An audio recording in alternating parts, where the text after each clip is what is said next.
From Don Lee Field on the campus of Grayson County High School, it is Cougar Baseball on K105. And a good evening here and welcome to Grayson County High School for tonight's coverage of 12th District Baseball between the Grayson County Cougars and the Butler County Bears. Sam Gormley and Cougar managerial legend Mr. Cole Snyder with you here on the call. And Cole, Grayson County Baseball for one, and what we need to start on is it seems like baseball season this year we've had, just think back to the first game of the season when Grayson County played Fort Knox. It was, I think, negative 75 degrees. We were all in heavy coats. Today, I don't know that you could look for much better weather than today. No, I agree with you whatsoever. It was freezing, that Fort Knox game. I know myself, I had a hoodie and a jacket on, and this today kind of burned up a little bit, but feels good nonetheless. It's perfect weather here, and a light breeze is blowing out, and it's a great matchup. These two teams met last night, and it was Grayson County that picked up a 5-4 victory, and it was the Camden Brothers game, Cole, as Camden Brothers went the distance pitching, 7 innings, allowed 4 runs. But biggest thing is that Grayson County scored 5, and for Camden, he had 2 of those RBIs. Yep. Camden Brothers is playing his best baseball as a Cougar. Yes, he is. For Grayson County, they've been playing their best baseball as well. Cougs have won 4 of their last 5 and 8 of their last 11. Cole, you've been there for all of these games. What has been the difference for allowing this Grayson County team to really find their stride at the most important part of the season? And, something that really has been the most important part is kind of an attitude shift with the team. And everybody's a lot more upbeat, more positive, acts like they want to be there and play a baseball game. And when you got guys that act like they want to be there, you're going to win a lot more baseball games. And I think the biggest thing is that when it's everybody's connected, and a connected team is the most successful portion. It doesn't matter what you are focusing on, but the stakes for this game. For Grayson County, Cole, they got to be feeling pretty good about a game like this. Well, why? Because it doesn't matter. Exactly. No matter what happens in today's game, Grayson County will be the number 1 seed in next week's 12th District Tournament. They will be number 1. It doesn't matter. They clinched that with a win against Butler County. For the Bears, it's a little bit more interesting, and it's kind of interesting, Cole, is that the Bears get to almost choose their own destiny. If the Bears win today, they will play Edmonson County, and it would be a tie. Both of those teams would be 3-3, so technically they do a coin flip. The only thing that would decide would be which team would be the home team on Monday here at Don Lee Field. If the Cougars win today's game, that's when we get a little bit tricky. That would finish them up with a tie between Whitesville Trinity and the Bears. And tomorrow they would do a coin flip to decide that. The winner of that coin flip would face Edmonson. The loser would then face Grayson County. So honestly, you're looking at Keith Butler, and you can almost ask him and say, hey, you're going to be playing Grayson or Edmonson. You can control your own destiny in which team you'd rather play. And for Grayson last night, they had the opportunity to control their own destiny and make sure that they could avoid an Edmonson County team that, Cole, if we're being honest, has had their number recently. Yeah, Edmonson County, I'm not very sure about the record, but what is Edmonson County's record over this last couple of years? 5. They've won 5 of the last 6. Grayson County snapped a 5-game losing streak against Edmonson County last time out. Yeah, that's definitely not ideal. And Edmonson County arguably has maybe the best pitcher in the district, depending on any specific day, with Hunter Wilson. He is a really, really talented pitcher. And by avoiding Edmonson, you are in turn avoiding him. Now, it doesn't make things any easier because you're looking at Butler County. Presumably on Monday, you'd face Jake McKee, who is the starting pitcher for the Bears tonight. Or you're going to be facing a Whitesville Trinity team who will presumably start Landon Huff, who is, he's one of those kids that I think you could take him right now and drop him on a football team, and he'd start at some position. You could put him on the bowling team. He'd probably bowl like a 270. He's just a great athlete. He'd probably run a 10-5 100-yard dash. He's just a great athlete, and he's a great pitcher as well. So Grayson County might be facing him, or they could be facing this Butler County team again on Monday. Landon Huff, great pitcher, though, for the Raiders. We're getting ready to learn the starting lineups. Cole, you ready for these? Let's give you these starting lineups here for both. Let's first start with the Bears of Butler County with a record of 9-15, 2-3 in the 12th District. Leading off and playing second base is Parker Penley. The 2-hole hitter will be the first baseman, Justin Caslin. Batting third and catching is Colton Hudson. The cleanup hitter will be the starting pitcher, Jake McKee. Batting fifth at shortstop is Clay Vincent. Batting sixth at third base is Will Embry. The 7-hole hitter will be the center fielder, Garrett Phelps. Batting 8th in left field is Leighton Phelps, and batting 9th in right field is Jay Peralta. Once more, that lineup for Butler County, coached by Keith Butler. Pendley at second, Castle in first, Hudson catching, McKee is the cleanup hitter as the pitcher, Vincent at short, Embry at third, and the latter third of Garrett Phelps in center, Leighton Phelps in left, and Peralta in right field. And now the starting lineup for the Grayson County Cougars, who have that record of 12-12, 4-1 in 12th district play. Leading off, the catcher is Landon Haycraft. Batting second in center field is Jaron Van Meter.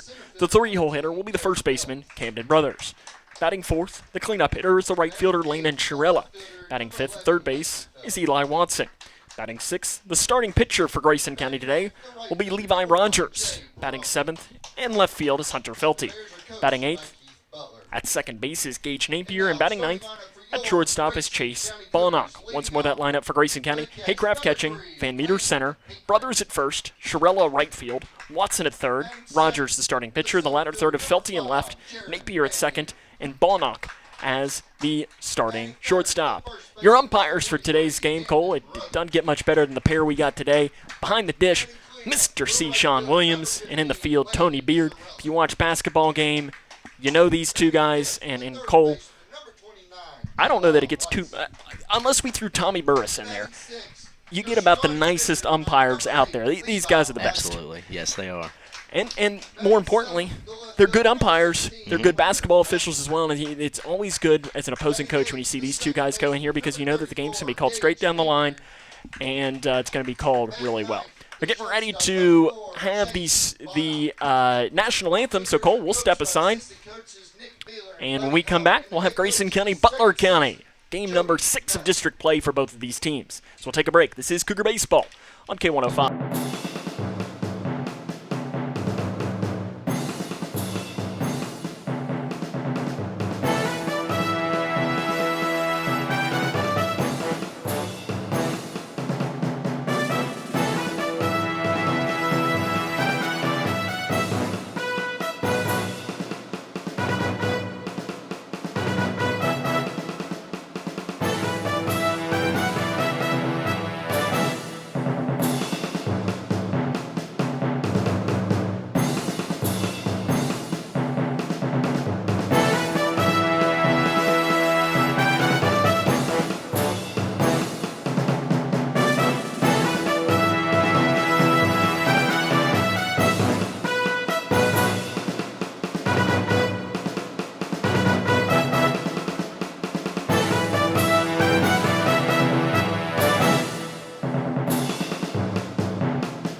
Tony Beard and Sean. Welcome back here to Grayson County High School for tonight's coverage of Cougar Baseball on K105.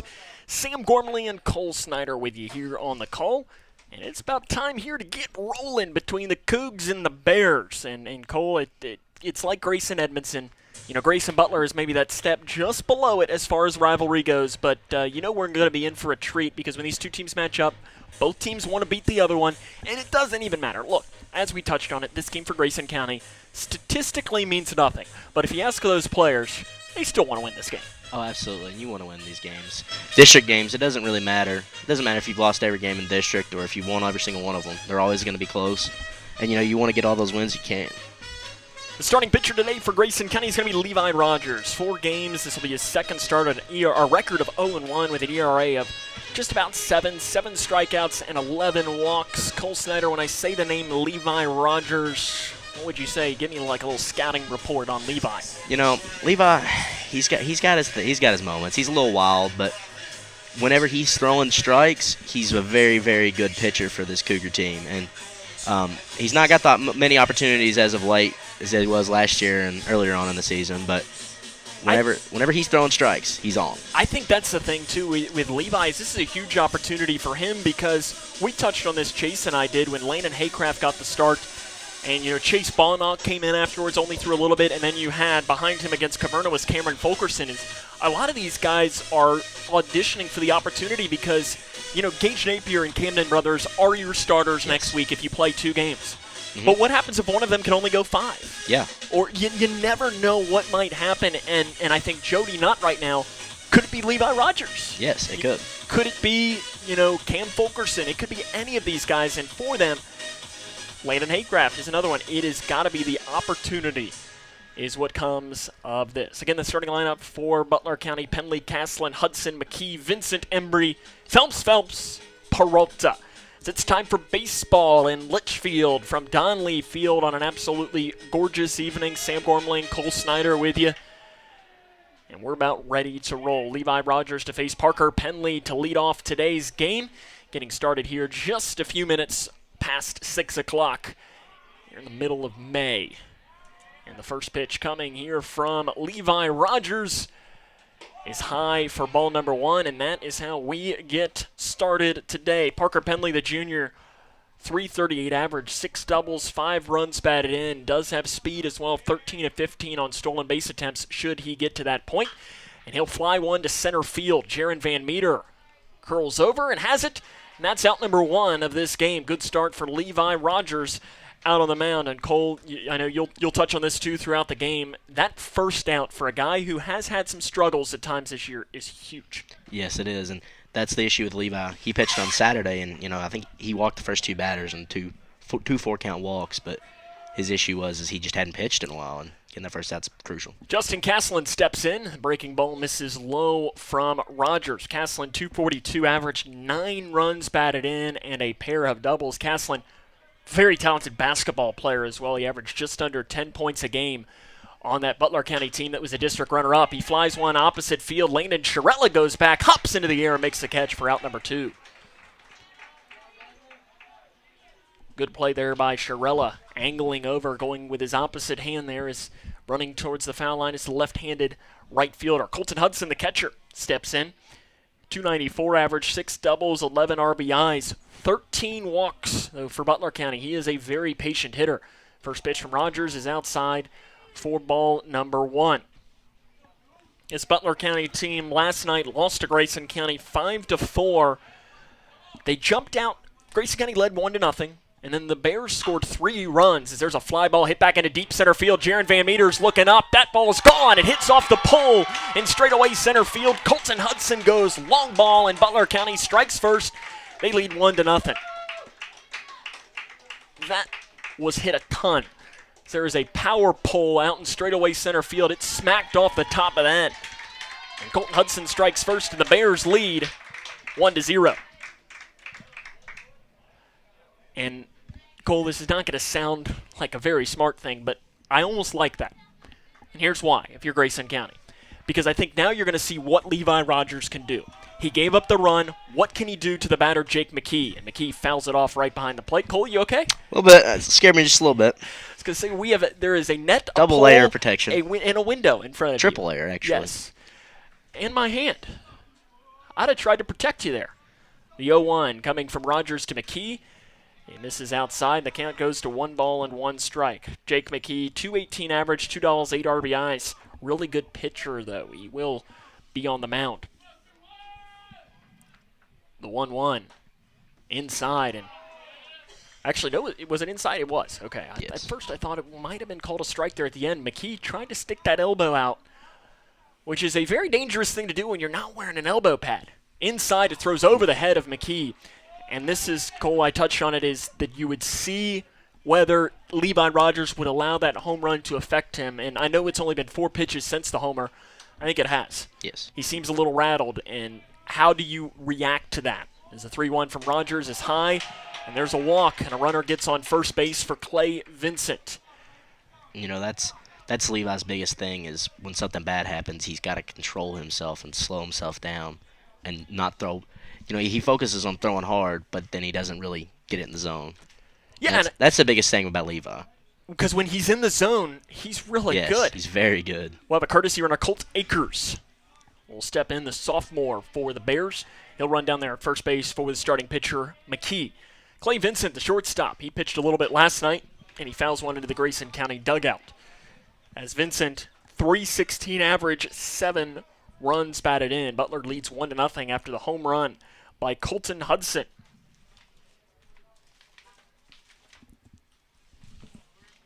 As for Butler County, that was only their second home run of the year. The other one also was by Hudson. Breaking ball misses low. Moving the count here to 1-1. Rogers thrown 13 pitches in this first inning. Only 5 have gone for a strike, and one of them was hit into straightaway center field, one of the toughest places to hit a home run out here at Don Lee Field. Fouled off again behind the plate. Good job, Cole. That one Didn't scare me this didn't time. scare you this time. There you go. You learned your lesson. Big pitch coming from Levi Rogers, the 1-2. Can he get out of the inning with only allowing that home run? The pitch is a slow grounder right back to him. He throws down to first. That is the inning. But Butler County gets one on the home run by Hudson. And it's the Bears 1, and the Cougs are coming up. This is Cougar Baseball on K105.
Grayson County finds themselves at a 1-0 deficit as we head to the bottom of the first inning. Sam Gormley and Cole Snyder with you here on the call. Jake McKee getting the start for the Bears. This will be start number 6 for him. He's appeared in 6 games total, a record of 3-2, and ERA 1.86, 30 strikeouts and 10 walks. McKee, a really talented young pitcher, is the tall, lengthy right-hander out on the mound. And it'll be Landon Haycraft that will lead off for the Cougars. 292 average, 4 RBIs, and a double for the Grayson County catcher and leadoff hitter. And the first pitch coming from McKee misses high for ball 1. And I think, Cole, we touched on it a little bit in the open that, Grayson County's won 8 of their last 11 games. And there have been a couple of things that have changed since that point. And I think one of the things, as Haycraft pops it straight up and behind us here in the press box and move the count to 1-1, was Haycraft moving into the leadoff spot. And the Cougars playing their best baseball since then. And I don't think that that's coincidence either.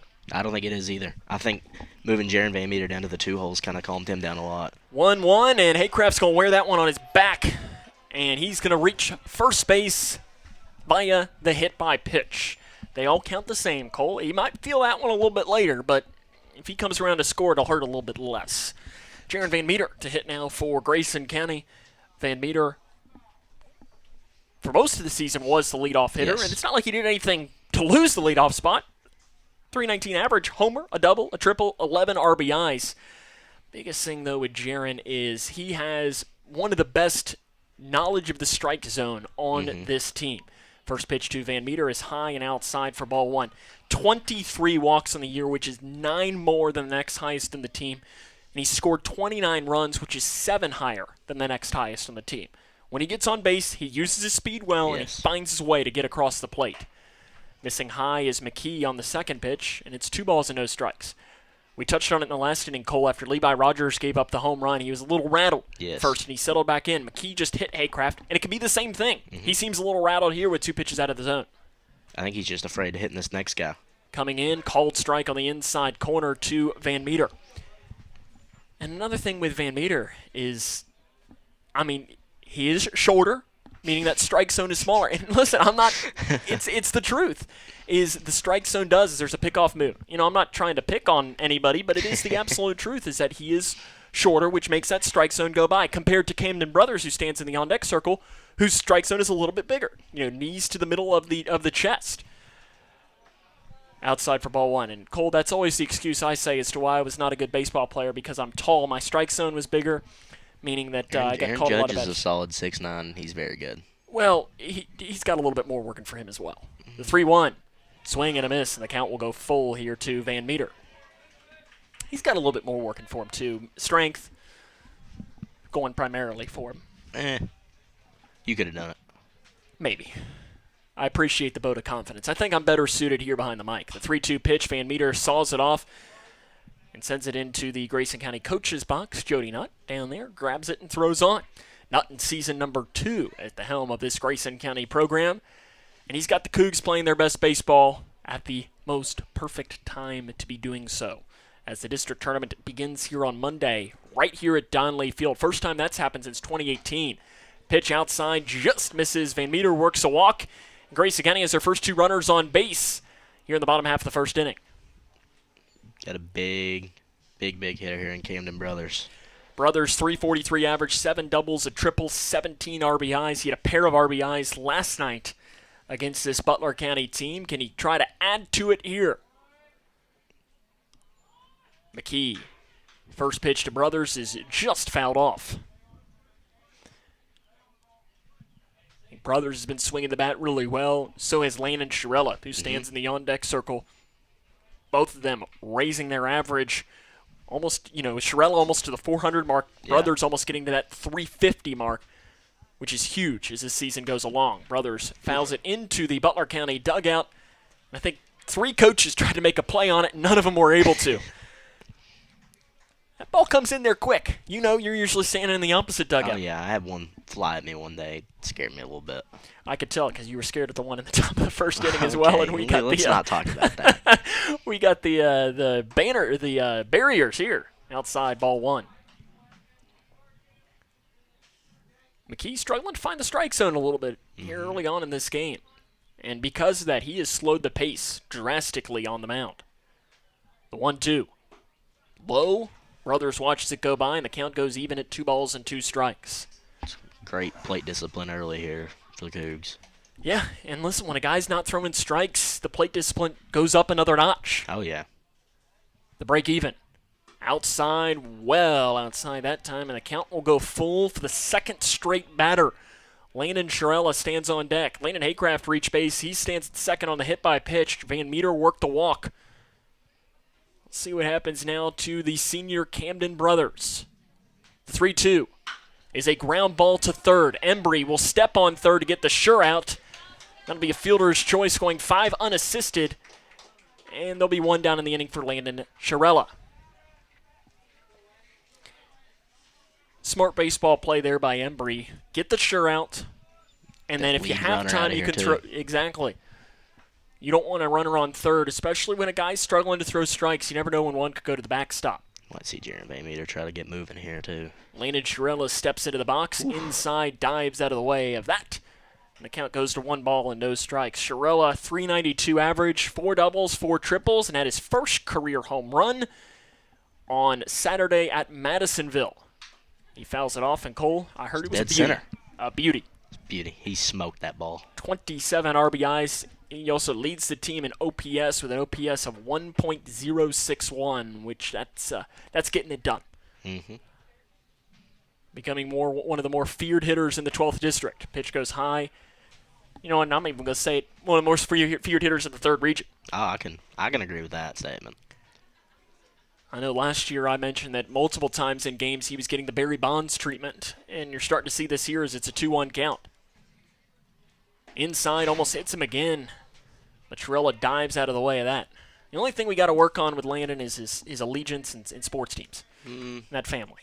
It's the only thing we got to work on. Yeah, those Pittsburgh Except when it teams. comes to college. We can agree when it comes there. No, go Cards. The 3-1 pitch comes. Is a ground ball to the second baseman, Penley. He bobbles. He can't recover. Throws. Shirella is safe. Bases loaded. On the error, he reaches with one down in the inning, and Eli Watson, the big bopper, comes up for Grayson. Penley just couldn't get the ball out of his glove, and it'll go E4 for Shirella to reach. It's a swing for the fences type of guy coming up here. He has 3 homers on the year, does Watson, a .282 average, 26 RBIs. Him and Shirella have been battling for the team lead in RBIs, and Watson could have a chance to take the lead right here. There's a pitch outside, but more importantly, I mean, if he takes the team lead in RBIs, that means Grayson County has the lead. The 0-1 misses low, and the count goes to 1 ball and 1 strike. Lady Cougar softball team is taking on Owensboro tonight. They are up 1-0 as they head into the top of the third inning. Pitch, breaking ball, a little swirler up there, but it goes high. Gets called time here. And a mound visit comes. Colton Hudson, who hit the homer in the last inning. He's going to trot out and make sure everybody's on the same page. You know, I got to say it. Butler County's jerseys look a little bit like the Dallas Mavericks. I got to get it out. Looks You're like just a saying Dallas that Mavericks jersey. You know, Chase Blaine probably would have made that comment if he was up here on the mic today as the resident Mavs fan. No, it's just on my mind. I had to get it out. I was going to say it eventually. Here comes the 2-1 pitch. Bases are loaded for Watson, and it misses high, and the count goes to 3 balls and 1 strike. Butler leads 1-0. 1 down in the inning. Huge opportunity for Grayson. Walk in and run here, Eli.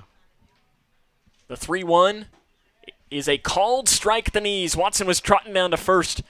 You're mentioning walking in a run. That's what Eli did on last week as it walked off a game against McLean County. Yeah, I was unfortunately not here for that one. The 3-2 is a ground ball, hard one, right up the middle. The shortstop, Vincent, bobbles. He can't recover. Throw down to Watson. Not in time. Another error. Plates a run, and it's a tie game at 1-1. The Bears are struggling to find the glove out in the field as Vincent bobbles it, and it's 1-1. Levi Rogers, the pitcher, will have a chance to help himself out. And the biggest thing here for Grayson, haven't had a hit in this inning. Haven't had to. No. Haven't got really anything in the zone. Don't got to swing the bat if they ain't going to put it in the zone. McKee has 28 pitches, 12 for a strike. That's 43%. 1-0. There's a called strike, and the count goes 1-1. It is a tight zone. Yes. I don't know, but I would argue that Sean Williams, the home plate umpire, has had the same zone for Levi Rogers as he had for McKee. Slow ground ball to first. Caslin will have to run, and he'll beat out Rogers for the second out of the inning, but Brothers scurries home, and Grayson County has the 2-1 lead. And Cole? Yep. That's all that matters. Yep, he scored. He's got the run in, and runners on RBIs second and or third. RBIs. Hunter Felty comes in for Grayson County. Felty on the year, the starting quarterback for Grayson for the football team. 250 average, 3 RBIs, 18 runs scored. Breaking ball misses inside from McKee as he's passed 30 pitches now in the inning. He's at pitch number 31. Something to keep in mind is the Bears, like Grayson County, do have a couple of games this week as they will face Logan County and Davis County to round out the week. Swinging strike by Felty to move the count to 1-1. As Grayson leads 2-1 in this game here in the bottom half of the first. You know. Swing and a miss there by Felty. Did get a piece of it. Fouled it, though, into the glove. You know, arguably, a lot of people on the team will agree that Hunter's probably got the fastest bad speed on the team. I mean, he ain't hitting it usually, but when he does hit it, it's out. He's hitting it far. The 1-2 is outside for ball 2. He ain't gonna like that I said that either. But I was gonna say that is from one Colt Snyder. That is not the comment from one Sam Gormley.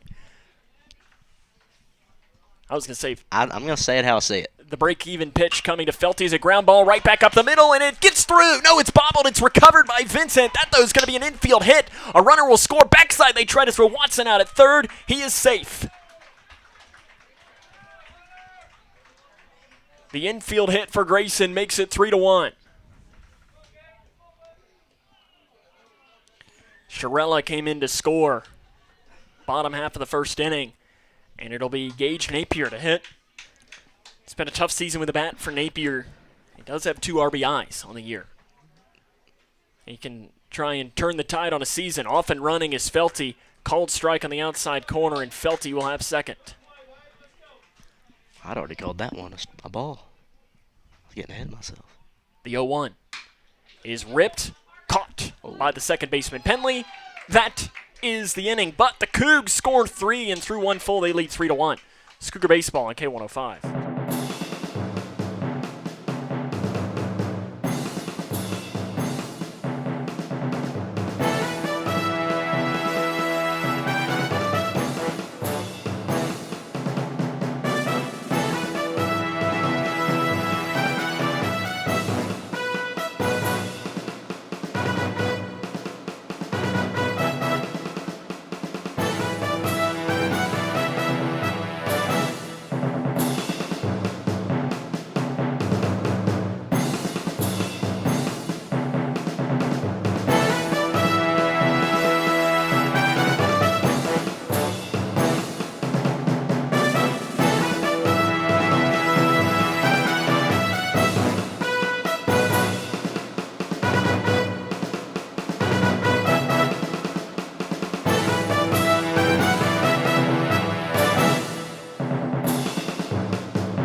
Grayson County has the 3-1 advantage as we start the top of the second inning. For the Bears, it'll be Will Embry to lead off. And Will Embry, I thought that pitch hit him, but I guess it didn't. It came in, and I could have sworn it hit him. Did you think it hit him, Cole? No, I didn't see it. I mean, he didn't act like it hit him. I know, which is weird because it looked like it did. Outside called strike, and the count goes to 1-1. I thought that hit him as it went in there, and it looked like it did, but usually that would have been one of those pitches that if he'd have trotted down to first, I don't think Sean Williams, the home plate umpire, would have said anything differently. Swing and a miss to Embry, and the count goes to 1-2. As Embry on the season, 176 average, a triple, and 5 RBIs. The 1-2. Breaking ball, beautiful pitch from Levi Rogers, down on strikes, and the count goes... And the outs go rather to 1. And Cole, if Levi Rogers can locate that pitch, that's going to be a good game. That's what I talk about. Whenever I say he throws strikes, he's on. And he was on right there. Stepping in is Garrett Phelps. And called strike. And right there, I think that pitch, he got the strikeout. And it seemed like on that pitch, the first one, called strike, confidence. Yes. Was the way that pitch looked for Rogers. That's another one. It's fouled off to the right side. And you could tell these pitchers are now in the strike zone, and it's amazing what 1 out can do. I think also giving some run support back there kind of made him feel, okay, it's not as bad. I can calm down. I'm good. My team's got my back. And also, as there's a swing and a miss, it was a called strike 3. That's strike 3 as well. He struck out the first 2 in this second inning, and it'll be Leighton Phelps to hit now for the Bears. 196 average with 5 RBIs. Assistant coach Chase Blaine, he stepped out of the dugout there. He was yelling at somebody as he's got the stats. He's our spray chart guy. Yeah, he had the spray chart out. I could tell he was yelling at somebody that was not in the right spot out on the field. It might have been Chase Balnock down at shortstop. The middle guy, I'm pretty sure. The 1-0. High and outside, and the count goes to 2-0. He liked the middle last night, I'm pretty sure, and I think a lot last season, too. I think that's probably what he's saying. Chase Blaine would know that. He's on top of the stats. There's a called strike at the knees. And it's important to know those things. It can set you apart. I know that's one of the reasons Jody Nutt has Chase on staff and helping out is because he's good at things like that. Outside, and the count will go to 3 balls and 1 strike. Speaking of Chase, we do want to give him a shout-out as well. Earlier this week, he graduated with his Associate's degree at ECTC, so shout out to Chase. Good job, Chase. Future WKU alum, too. And also, while we say this, congratulations in advance to you. Well, at least we hope that you will graduate. I think I'm good. I think I'm going to. Pitch outside, and there's a walk for Leighton Phelps with 2 down here in the top of the second. I mean, I feel like I can be fairly confident, but there is still 2 weeks left. There's a week.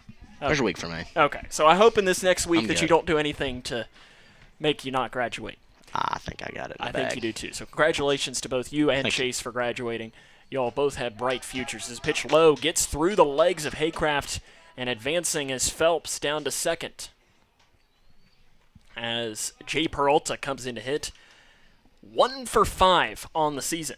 So not a lot of opportunities for Peralta. Now, some of these stats do have an asterisk by him, as Butler County has not been on top of putting their stats on KHSAA. So they are a few games behind. But we can only go with what we've been given. So the count goes 2-0 on the pitch high. I think he was 0 for last night. Maybe 0 for 3 last night. But don't quote me on it. Well, you just said it on air, so therefore you are quoted. No, don't quote me on it. Get the don't quote me part in there. The 2-0. Ball misses low, and Rogers struggling to find the strike zone here in inning number 2. After starting off the inning with consecutive strikeouts, he had a walk, and now is falling behind at 3-0 on this at-bat to the 9-hole hitter, Jay Peralta. The 3-0, called strike. Oof. Peralta tossed the bat. He thought he was about to reach base. It's a little awkward. Having to throw the bat and have to go get it back.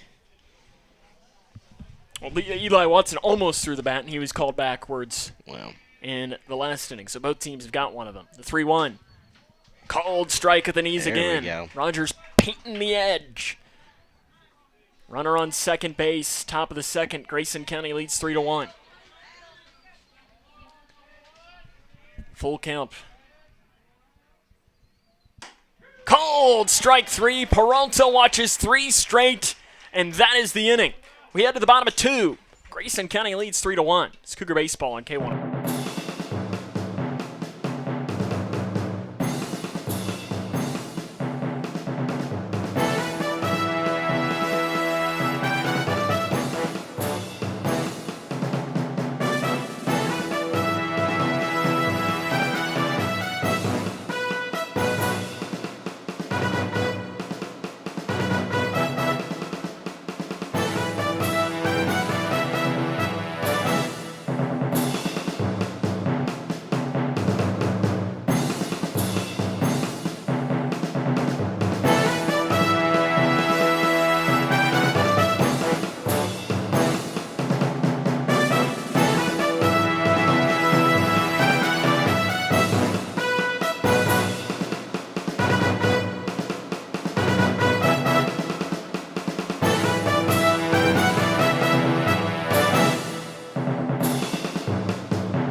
Bottom of the third inning, or bottom of the second inning, rather, we head here at Donley Field. Grayson County leads 3-1. It'll be Chase Balnock to lead off for the Cougars.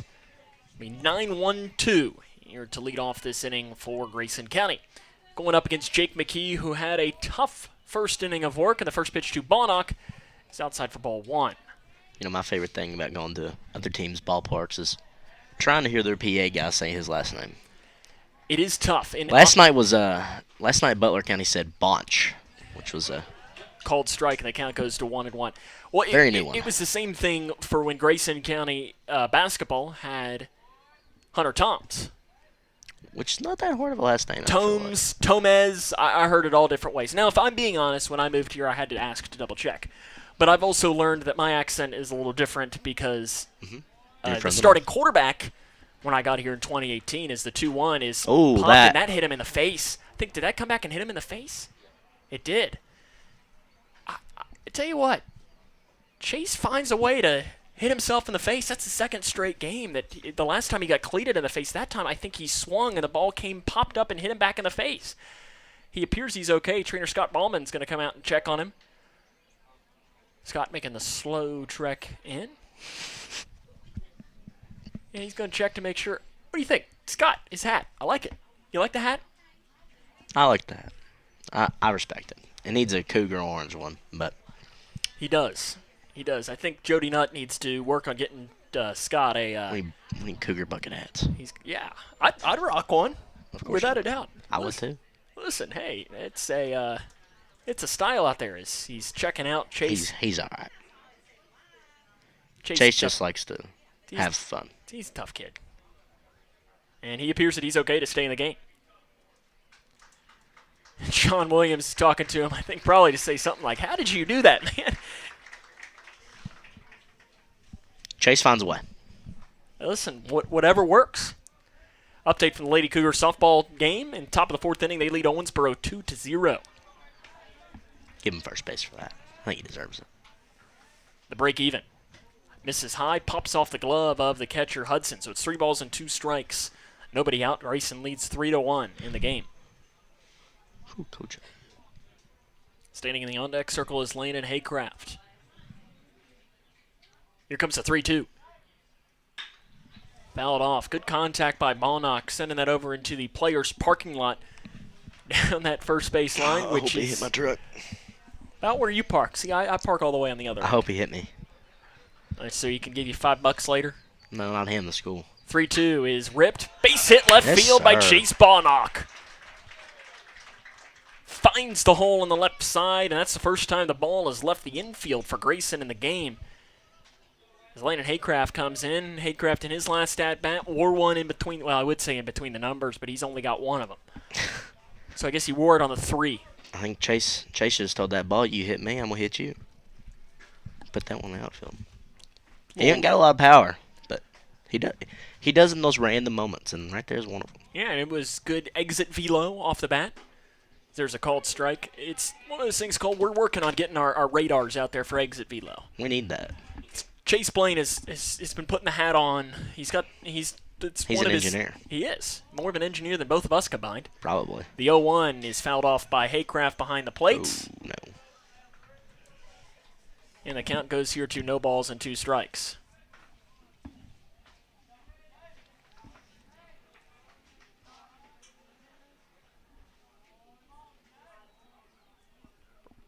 Ballnock takes a large lead. The pitch popped straight up and behind us. And I thought we were going to hear that on top of where we're sitting. But I think we're okay. I thought we were going to hear that thud. May not have came down yet. It was a little blooper behind the plate. Might still be up there. It might have gotten caught up top. Here comes the 0-2 to Haycraft. Ripped. Base hit right field. Finds the hole again underneath the glove. Castlin. Hard turn for Ballnock. He's digging for 3. A wild throw. Backside. Haycraft advances to second. It's heads up base running right there from Chase and Landon. Both of them were digging, so it's a single. Ballnock advances. And on the throw, Haycraft. And Butler County is in danger of allowing more runs to cross the plate. As Jaron Van Meter toes into the box, he worked a walk in his first plate appearance. He likes runners in scoring position. I'll tell you that. Van Meter, only 11 RBIs, though, on the season. He shows bunt. It's a beauty, and it's a safety squeeze coming in to score. Van Meter beats it out down at first as well. Ballnock was digging for home the entire time. Grayson leads 4-1. Beautiful. I think you could have a bunt contest with every player in the state, and I think Jaron Van Meter would win it by a landslide. 4-1. He had one last night that he could not have put on the foul line. He could not have set it there any better. Camden Brothers comes in to hit. He reached on a fielder's choice in his first plate appearance. Cole, I think it's safe to say a Butler County parent was not too happy about the defensive decision. Wonder if they can hear us. They might be able to. They did last year. And one of our compatriots was the recipient of the yelling. Swing and a miss on the first pitch by Brothers, but advancing to second is Jaron Van Meter.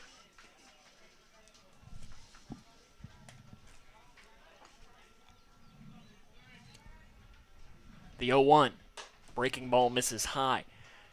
Tell you, it's I'm not sure if it's something with the atmosphere tonight or the wind, but the grill smoke is kind of coming in the press box today. I don't know if you're getting a little bit of that, Cole, or not. I am. The count goes I wasn't outside to gonna 1 say and anything. 2. And sometimes the grill smell can be a good thing. This one, not too great. Yeah, a little bit like propane, which is not as good as burgers. The 1-2. Count goes low, and the count goes even at 2-2. As it would be good if it was burgers if they were going to be bringing a couple of them up to us. I would love that. I know Chris Drake, when he was here, he would, but The break even. Ground ball to third. Embry will come home. Safe slide comes in, but Haycraft is out. Fielder's choice on the putout. We'll go 5-2. Haycraft out at home. Van Meter, though, actually stays at second. Interesting why Jaron didn't advance to third on the play. I don't know that he knew that Landon was going. Yeah, runners on first and second, one down. Sherella 0 for 1 in the game, steps in. He reached on an error in his last plate appearance. And he swings and puts a charge into it into right field. Peralta has it read. He's got it caught. Advancing on the tag up is Van Meter. And there'll be runners on first and third with 2 down. At first, when that came off the bat, I thought Sherella hit that a little bit further. Thought we might be talking about number 2. He just got under it a little bit. Runners on the corners for Eli Watson. He reached on an error in his last plate appearance. Grayson leads 4-1 in the game. With a win, the Cougars will be finished 5-1 in district play and will face Whitesville Trinity or Butler County in the district semifinals on Monday, as that would open up the good old coin flip. Who gets to flip that coin?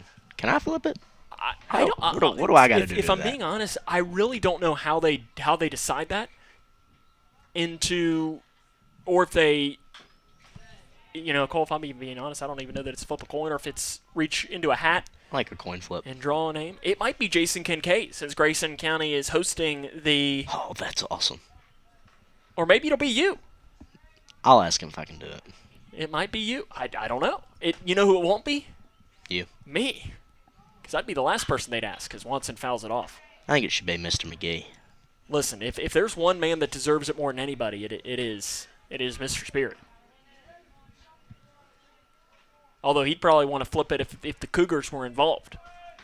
He'd flip it regardless. You do anything that man asks you to, he will. Here comes the 1-2 to Eli Watson.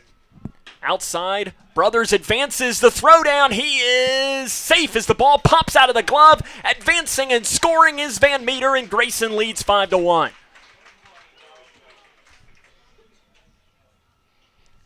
And as Chase Blaine would say, we've got deuces.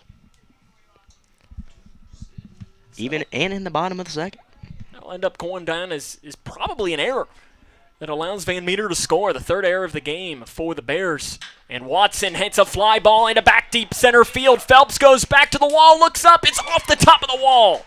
Brothers will easily score. Watson goes into second. He's digging for third as it's bobbled, but he turns and puts on the stop sign and will stay there. I thought he went dead center. Watson was thinking he had one into deep center field. And Cole, I've called a lot of games at Donley Field for the Cougars. I have yet to see a Grayson County player hit a home run. But it is 6-1, other than the inside the park home run that Eli Watson hit a couple of weeks ago against Warren Central. Yep. That's the only time. That counted as a home run, I think. First pitch swinging, Levi Rogers pops it off behind the plate. That one hits on top of us, and actually, we saw it bounce there in front of us. Scared me just a little bit. Just a wee bit. As I'm not sure who it hit down there, but whoever it's sitting behind a Butler County fan right now, I'm not sure she knows that it's sitting Didn't there. hit me. Didn't hit me at the end of the day, and that's what matters. It would be very tough for him to squeeze one in here, especially since your window's shut. Yeah, I'm a little scared. The 0-1 is inside, and the count goes to 1-1.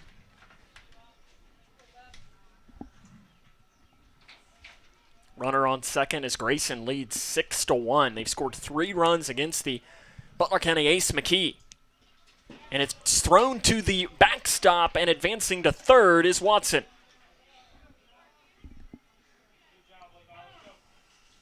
And timeout is called. Keith Butler steps out. I thought he was going to trot out and talk, but he will not. As it'll be McKee that will stay into the game with 63 pitches here in this second inning. It's high. That's a high number. The 2-1. Inside, called strike. And here's the thing with Grayson, too, is that there is a chance, regardless of what happens in this game, even if you don't play Butler in the semifinals, it's not crazy to say you play him in a championship if you get there. High and outside. The pro to this is that you are almost guaranteed to see another pitcher for Grayson of Butler County tonight. You saw 2 pitchers last night. You've seen at least one tonight. You might see another. That is just going to help you in the district tournament should you need to. Rogers hits a fly ball to center field. Phelps goes back at the track. He's got it red. That is the inning. Grayson County, though, scores 3 more, and we're through 2 full. It's 6-1 Cougars. This is Cougar Baseball on K105.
It'll be top of the order for Butler County against Levi Rogers. Here is the Cougs lead 6-1 in the game. Sam Wormley and Cole Snyder with you here on the call. Cole, appreciate you taking the time to join us. It's your first baseball game you've ever done. I know you hopped on for a couple of basketball games this year at the Owensboro Health Holiday Classic, as you had the excellent job of working with 3 different play-by-play guys in a week. That's tough to do. I mean, how was I supposed to know this stuff today? It's my first time. I didn't know no different. First pitch swinging is Parker Penley. Fly ball center field. Van Meter goes back, has the catch, and that is out number 1 in the inning. I mean, you worked with a couple of chumps like myself. I was thinking more of Zach Newton. I mean, you and Chase Blaine were on the call, and considering that really both of you, if we're being honest, had no experience. We had no experience. And you both did a very good job. That was a beautiful pitch. Called strike into Justin Caslin. He's 0 for 1 in the game. Flied out to right field, a play that Landon Shirella had to get on his horse to make in the last inning. The 0-1. Breaking ball again. Beautiful. Rogers is really getting that breaking ball to find the zone low, and it's been the reason for a lot of his success early on. The 0-2. Breaking ball again. That time almost looked like it was going to hit him. doesn't get enough break to find the strike zone, but another good pitch by Rogers. Yes. Biggest thing for Levi that I've noticed is he's pitching with confidence. Yes, and that's his biggest thing. As a young pitcher, that is dangerous. There's a base hit to left field by Justin Caslin. And Butler County has a runner on base. They trail 6-1 in the game. The Bears have turned the corner as well over the past couple of weeks. They're trending up. They had a 4-game winning streak snapped last night against this Grayson County team. They're coached by Keith Butler. Butler, former Major League Baseball player. As breaking ball finds the zone against Colton Hudson. Hudson in his last plate appearance homered to straightaway center field. A dead shot off of the power line out in center, the power pole. And here's the thing, as that misses, Rogers is really just throwing the breaking ball right now. And can Butler County adjust? But he's finding the strike zone with a high rate of success. The 1-1 is a fastball. He goes fastball, and Hudson sends it right back up the middle for a base hit. And Butler County has runners on first and second with one down. Back on Levi, this is the perfect game for him to get in. It's going to be a competitive game, but also at the end of the day, win or loss, you're still the 1 seed. Buddy Hobby, Grayson County pitching coach, going to come out and talk to Levi Rogers, one down in the inning, and Jake McKee, the pitcher, about to step in. And I think you're right, because we touched on this a couple of weeks ago, is that Grayson County, in the district tournament, they have their 2 starters for the most part set. Yes. It'll be Camden Brothers and Gage Napier if you get to that point. But if you make the region tournament, let's just say it. Let's say the Cougars, and you because as a coach, you have to think about all these what-if scenarios. Game 1, you're going to be pitching Camden or Gage. Game 2, you would be pitching whichever one doesn't pitch in game 1. And if you'd make the region championship game, I think that job is wide open as to who would start that. And a check swing called strike by Jake McKee after the pitching matchup. So, again, we're talking about ifs and ifs if you make it to the region championship game. But Jody Nutt needs to know that he can trust somebody to make that start. There's a pitch that misses low to move it to 1-1. And what will be the biggest game Grayson County baseball, again, I know we're talking what ifs, but it would be the biggest game that Grayson County baseball has played in years. Forever. Pickoff move goes into center, and diving in was Caslin, and Chase Bonnock came up and hobbling a little bit. He appears he's okay. Keeps finding ways to get hit. It's been a long time. It's been about a decade since Grayson County has played in the region championship game. The 1-1. Called strike. Throw down to third. In there safely is Caslin.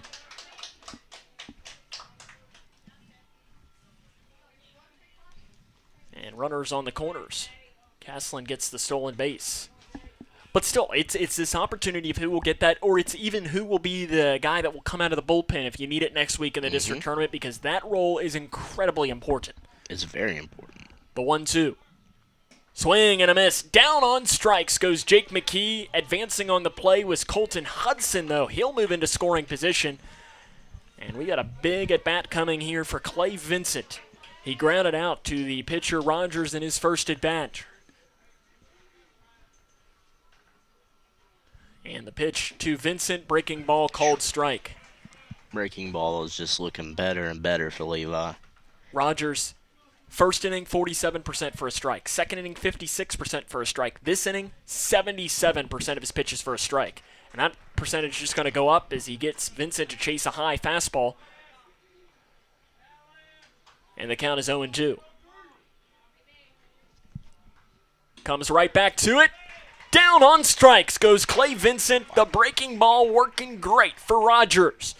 We head to the bottom of the third inning. 6-1. Grayson County leads. It's Cougar Baseball on K105.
Grayson County leads Butler County 6-1 as we head to the bottom of the third here from Don Lee Field.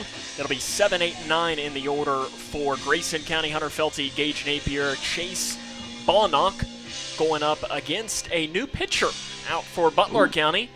They're going to go to the bullpen and bring in Justin Caslin. Caslin on the year, this will be game number 9. An ERA of 3.20, a record of 1-3, 23 strikeouts, and 16 walks. The change in the field is fairly simple. McKee moves from the mound to first, and Caslin moves from first to the mound. Caslin, as we touched on in the open, good basketball player as well, averaged just under 10 points a game from the Butler County team that was the district runner-up and one of the top 4 teams in the region. He'll face Hunter Felty, who attempts to bunt and fouls it off. Sam Gormley and Cole Snyder here with you on the call on an absolutely perfect evening for baseball at Donley Field. Feels good out here. In our press box, we've got the windows open, and it is a nice breeze that we have coming through here. Caslin delivers the 0-1, and Felty fouls it off into the glove, and the count goes to no balls and 2 strikes. Grayson County leads 6-1. They've scored 3 runs in each of the first 2 innings. In the first inning, it was all based on errors and walks that they were able to cross runners across the plate. Pitch misses low, and the count goes to 1-2. Hey, but if you're the Cougars, runs are runs. They all count for the same amount. It doesn't matter. I mean, you look, the second inning had some big hits. Eli Watson just missed a home run, and they just scored 3 in each of the innings. When in the first inning, ball didn't even leave the infield, and you scored 3 runs. The 1-2, breaking ball misses high and inside. Caslin does struggle to throw strikes at times. He has 16 walks in just over 15 innings pitched. Averaging about a walk an inning.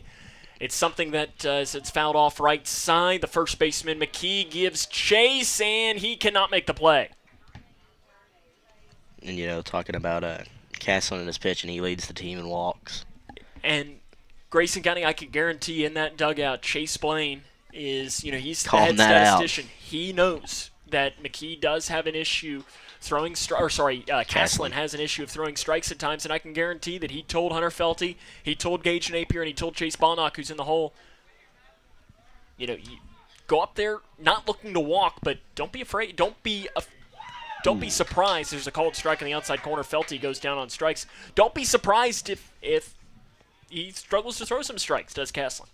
Gage Napier comes in, 0 for 1, lined out to the second baseman Penley in his first at bat. And Penley really made a nice play, going down to his shoelaces to make it. And that's popped straight up. The catcher Hudson makes the play in the left-handed batter's box for out number 2. Gage is a lot better hitter than he gets credit for. He just gets some very unlucky bounces, where he puts the ball, just somehow bounces to a guy. It's almost like his ball's got a magnet in it. It's sometimes guys have that. His BABIP is very low. Yeah. Which is one of the more frustrating things. Or his expected batting average. That could be another thing there if we're getting into the stat nerd section of the broadcast. Which I know, Cole, you're not quite as much of a stat nerd as Chase and I are. I am. Or are you? As Balnock hits it into left field, diving play gets past the left fielder Phelps, and it's going to roll all the way into the warning track. Balnock goes into second, standing up. He thought about going for 3, but Phelps gets there quickly, and you've got a runner on second base with 2 down in the bottom of the third. No, I'm a stat nerd. Not when it comes to baseball. Football's my sport, but football stats. That's where I live. Landon Haycraft comes in to hit 1 for 1 in the game. He's singled and been hit by a pitch. But I think you can learn a lot in baseball stats. Now, baseball has gotten to the point where there are a ton of stats. And I think it's all open to the person because you can come up with stats and it can mean something to you, but to another person it means something completely different. Pitch goes low, bounces off the glove of Hudson. Balnock dives for third. He's got it. And a runner 90 feet away from adding another Grayson County run. But it's huge that you can use these stats to our advantage. I know the Grayson County coaching staff, headed there, at least in that analytics department by Chase, has done a good job in using those to the advantage. I know Jody Nutt is accepting of it. Yes. That's one thing. Jody Nutt loves the spray chart. And and that's a great example of, that might not be and that hits Haycraft in the helmet. And he is okay as he'll trot down to first, and Haycraft has reached base 3 times today, 2 of them by a hit by pitch. Something about Grayson County catchers wearing them in the helmet. Briley Napier, who was former Grayson County catcher, might be locked in and watching today. Also, Jody Nutt's stepson. He claims he has a state record for hit by pitches in the head.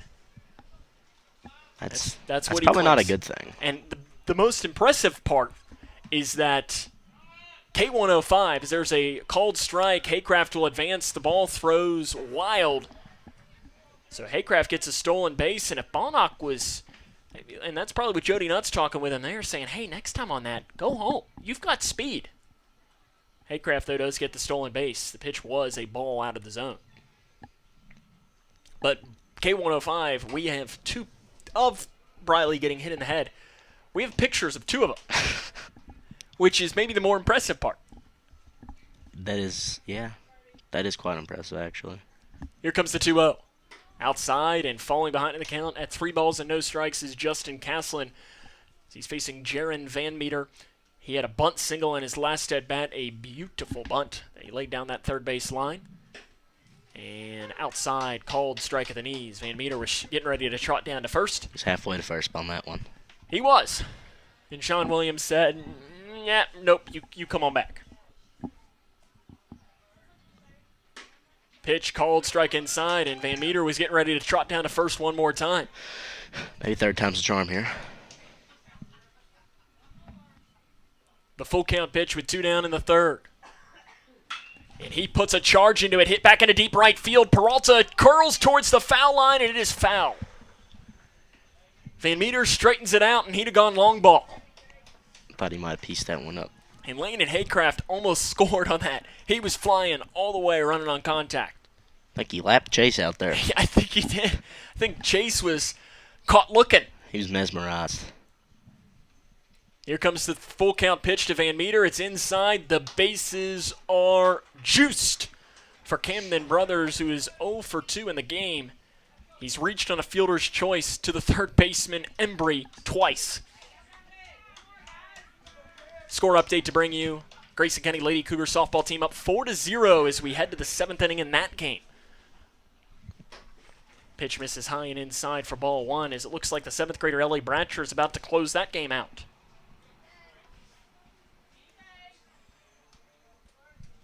The 1-0 Brothers fouls into the Butler County bullpen, or rather off the dugout, and it goes into left field.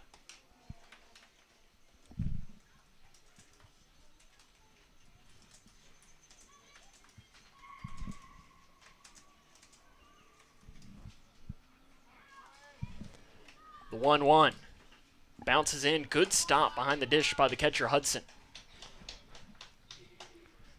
And Haycraft was halfway to third on that one. He was ready for that one to get by him. And I think part of what Landon Haycraft's doing right now is he's trying to get in the head Yes. of the pitcher, Justin Caslin. He's taking those aggressive leads like he's doing right there. He's almost halfway, and Brothers pops it straight up in the air to the left side. The third baseman, Embry, has it read, has it snagged, and that is the inning.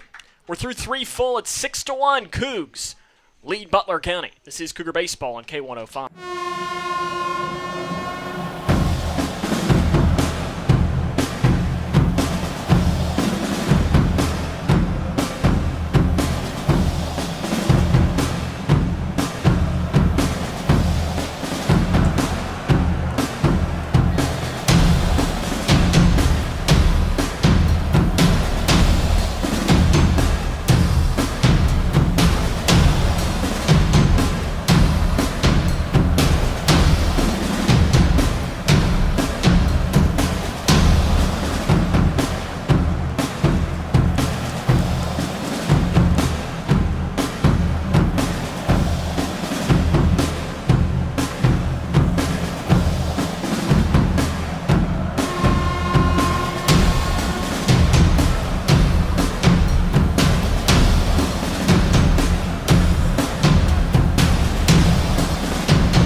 inning number 4 for Levi Rogers. Grayson County leads 6-1 against Butler County. And it'll be 6, 7, 8 in the order for the Bears. Will Embry to lead off.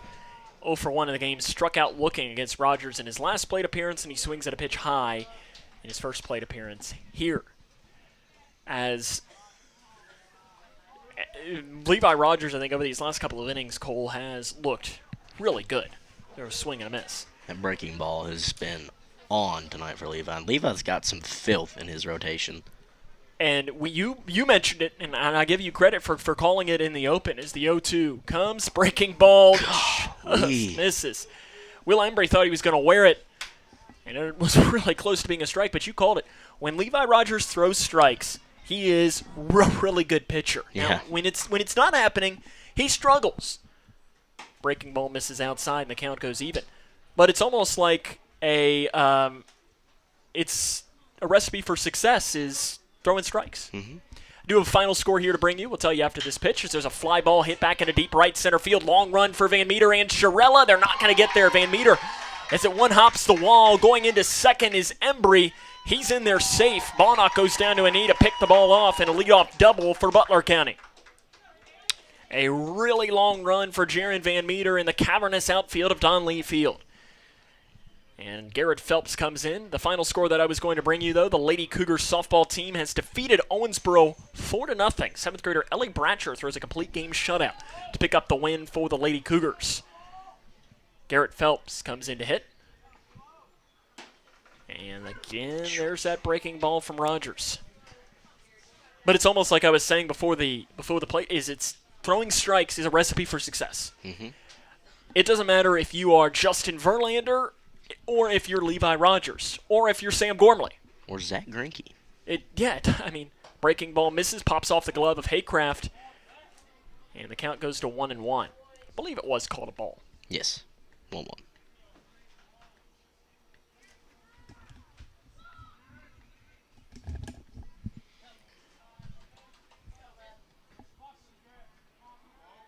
Garrett Phelps shows bunt, attempts at it, misses, and the count goes to 1-2. Butler trying to move that runner 90 feet away. Trying to get any run that they can against Rogers. They had the run in the first inning on the home run by Hudson, and since that point, Rogers has done really well. Breaking ball down on strikes. Garrett Phelps fooled badly on that pitch. And you look for Levi Rogers now. His stat line in the game. 3 1/3 innings, 4 hits, 1 run, 2 walks, 6 strikeouts for Rogers. Coming into the game, he had 7 strikeouts. And that's fouled off behind the plate. As Rogers had 7 strikeouts in 6 innings. And he has been really good today. Swing and a miss, he fools Phelps again. You know, And I don't think I could hit that pitch. There's nothing better, though, as a pitcher when you see, because when he's fooling Butler County, he's fooling them badly. The 0-2 is a slow ground ball in the hole. Bonnock had to wait for the runner to go by. He is going to throw to Brothers. Probably should have just eaten it in an infield hit for Leighton Phelps. Bonnock on that play had to let the runner run by. And because of it, he wasn't going to have a play on it. And he might have not had a play on it anyways. Runners on the corners, 1 down, top of the 4th inning. Jay Peralta. He struck out in his last plate appearance. In that at-bat, Cole, if you remember, he got ahead 3-0 and then watched 3 straight pitches go by. He shows bunt, pulls back, and it's outside ball 1.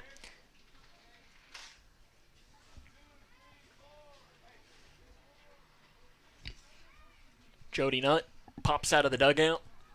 Coaching up the defense, Eli Watson shifts in on the infield. They're looking for another bunt from Peralta. He does it. It's inside, misses him. And the count is 2-0.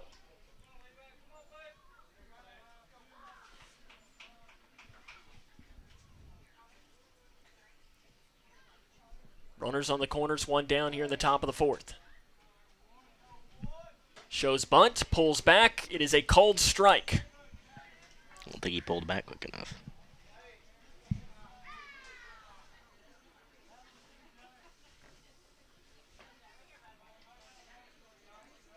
Long look in for Rogers. The pitch. Breaking ball misses. I might be incorrect here on the count. I have it at 3-1. I got it at 2-2. Interesting. So, and that's what the scoreboard says. So that probably means I'm wrong. We'll see what this pitch comes. Here comes the break even. It misses, so obviously you all are right. Because the 3-2 pitch comes in. Speaking of fires and smoke, I was going to say, what's going on in left field? Left center field. I don't know if Colton Hudson's home run landed and made the dent out there as it goes through, gets off the glove of Haycraft. That's ball 4. And Peralta will advance. The bases loaded, 1 down here in the 4th inning. Parker Penley, the leadoff hitter, comes in. Did he hit a transformer out there? I don't know, but what, Optimus Prime or something? Not that kind of transformer. Oh. There's houses back there. Maybe somebody's having a... Maybe they smelled the propane here from Don Lee Field and decided that they wanted to grill some stuff up as well. Parker Penley comes in to hit 0 for 2 in the game. He's flied out to center field twice. Kind of concerning, to be honest. It's quite a bit of smoke. If somebody is having a grill, where's the invite? Bring us some hot dogs, and 2, we might need to check on them. Hope it's not a house. Here comes the 2-0. In the dirt. And it's 3 balls and no strikes. And right away, Cole, we've touched on it. The biggest key to Levi Rogers' success today has been pitching with confidence. Yes. That confidence has gone away now with the bases loaded. He's just got to get something simple here. Get that strike to get a little bit of his confidence back. The 3-0. Bounces off of the glove of Haycraft. It is, I believe, ball 4 anyways. It is. 6-2 is the game. On the 4-pitch walk, Jody Nutt goes down to his knees. Let's see if we might have a mound visit to try and calm down Levi Rogers. Nope. Grayson County coaching staff is going to leave their young pitcher on the mound and let him work through it, the sophomore. Into the at-bat is Justin Caslin, and he swings and misses. He's now the pitcher for the Bears, so he has a chance to help himself out here. As he's singled to left and flown out to right. The 0-1. Breaking ball misses in. Well, our smoke has died down out in center field, so I think we're okay, Cole. I know we were a little concerned about it. Bases loaded, 1 down in the 4th. 6-2. Breaking ball again misses in. When Rogers had good innings today, it's been when he's been able to land that pitch for a strike, the little curveball, and he's not in this inning. Pitch number 74 of the inning, 74 of the game, 26 of the inning is outside. And he's fallen behind in the count at 3 balls and 1 strike. Of those 26 pitches in this inning, only 12 have gone for a strike. The 3-1 is low. He walks in another run, and it's 6-3. And Buddy Hobby, pitching coach for Grayson, is going to trot out to have a conversation with his young pitcher, Levi Rogers, with 1 down in the 4th at 6-3.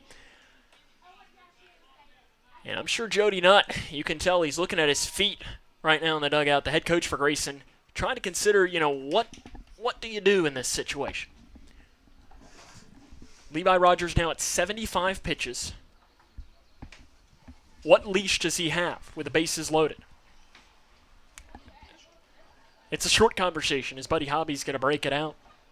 I think just to try to calm him down. Because confidence is the key for Rogers. He hadn't had it this inning. As it started with that double off the wall. Colton Hudson, he had a homer into center and singled into center in his 2 plate appearances. Bases loaded. First pitch, misses low, gets through the legs of Haycraft, but the runners will stay put. And that, too, for Haycraft, he's got to make sure to keep those balls in front of him. If even more is, it does mess with the confidence of a pitcher. He needs to be able to trust you to throw the pitches. The 1-0 outside, Haycraft gets that one caught, but again, Rogers not able to find the strike zone in this inning.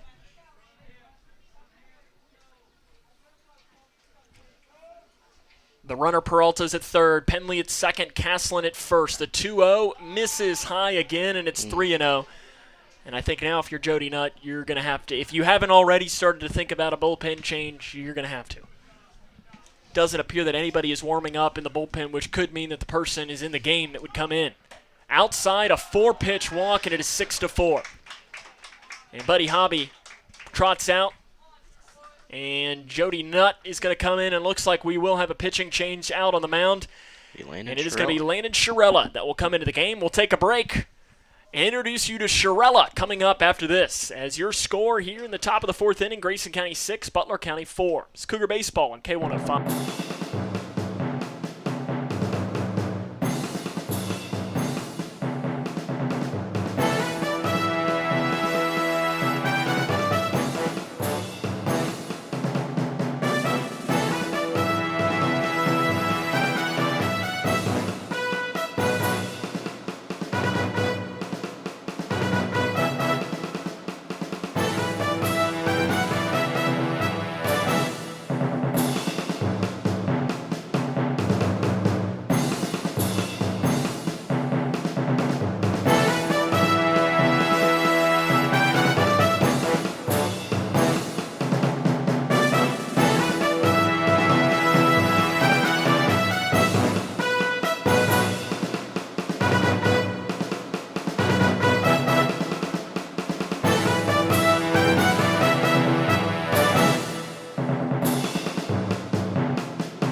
Landon Chiarella, the new pitcher for Grayson County. This is game number 9. A record of 1-4, does have a save, an ERA just about 9.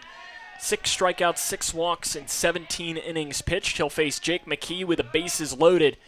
And there's a called strike on the inside corner. Cole in about 15 seconds, a scouting report on Landon Chiarella. You know, he's one of the few lefties on this team. I think he is actually the only lefty pitcher on the team. No, Cameron Fulkerson too.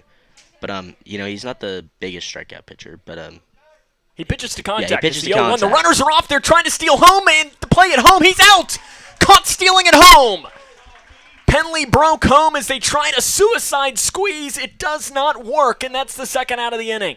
Keith Butler coming in to argue to Sean Williams, the home plate umpire, saying he got in ahead of the tag, but that is going to be out number 2 of the inning. And Cole, I'm not sure I've ever seen that was not a safety squeeze either. That was a suicide squeeze. I don't think I've ever seen that.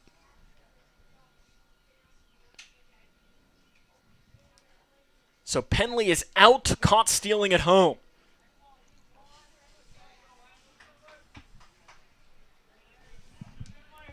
Both runners do advance, though. Different. And the 0-2 hits him on the elbow. Jake McKee, he wasn't going to move at all. And that's the biggest thing. It's kind of one of those misinterpreted rules a lot, is that McKee, I know some people say that you have to make an attempt to get out of the way of it. Not technically.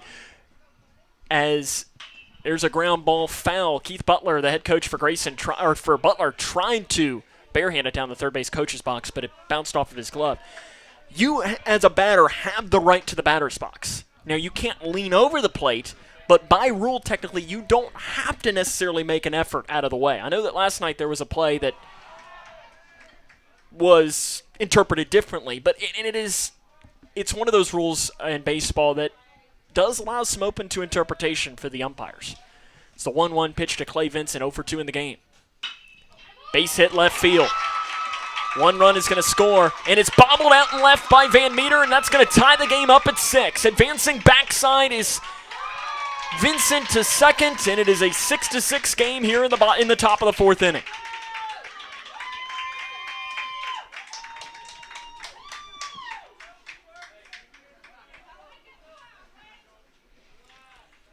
And that is a play that Jaron Van Meter probably makes 98 times out of 100. And It's one of the those 2 error times. comes in to hurt. Will Embry led off this inning with a double off the wall in center field. And he swings at the first pitch from Shirella. That does close the book on the starting pitcher, Levi Rogers. 3 1/3 innings, 5 hits, 6 runs, 5 earned, 6 walks, 6 strikeouts. The 0-1 breaking ball, swing and a miss from Shirelli. The lefty getting the curve in there. Like a prime Kershaw. It is. I'm sure Landon will appreciate you calling him Clayton Kershaw. The 0-2. He goes fastball that misses low. Let's just hope it's regular season Kershaw and not playoff Kershaw. Kershaw has a ring. Here Like comes the the Reds. 1-2. Breaking ball, foul. Saying unlike the Reds. Win a Reds ring. have won Win a five ring in the 2000s. World Championships. Win a ring in the 2000s. I was going to say, I mean, if we're talking NFL, you at least have a say there. So 1-2 is a fly ball to center field. Camden Brothers goes back to the wall. He's looking up. He will not get there. He smashes into the wall. That's going to plate 2 more runs. Rounding and going into third base is Will Embry. He's got a double and a triple in the inning, and Butler County has an 8-6 lead.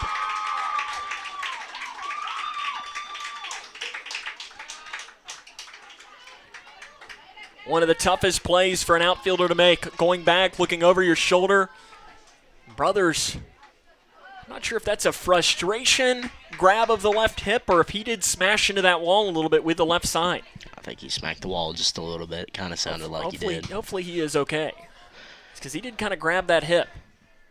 First pitch swinging Phelps. Fly ball, shallow center field. That's going to drop. Another run scores for Butler. They lead 9-6. 8 runs have crossed the plate in the inning. That I know is what former Grayson County baseball head coach Danny Clark would classify as a duck fart. One that finds the spot in the outfield. One hit hard, but it doesn't matter how hard it's hit. Leighton Phelps, 1 for 1. Walked and singled in the game.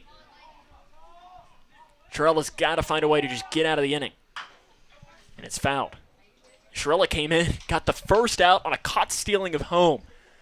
Since that point, the wheels have fallen off for Grayson. Butler County has scored 8 runs in this inning. They lead 9-6.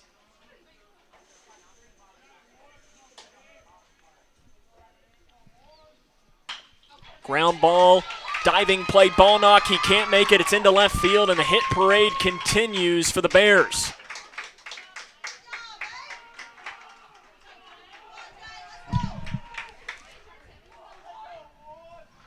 Jay Peralta comes in. He walked and has struck out looking in his 2 plate appearances in the game. Shirella checks the runner Phelps. First pitch, called strike at the knees. Butler County now leads the game 9-6. 8 unanswered in the inning.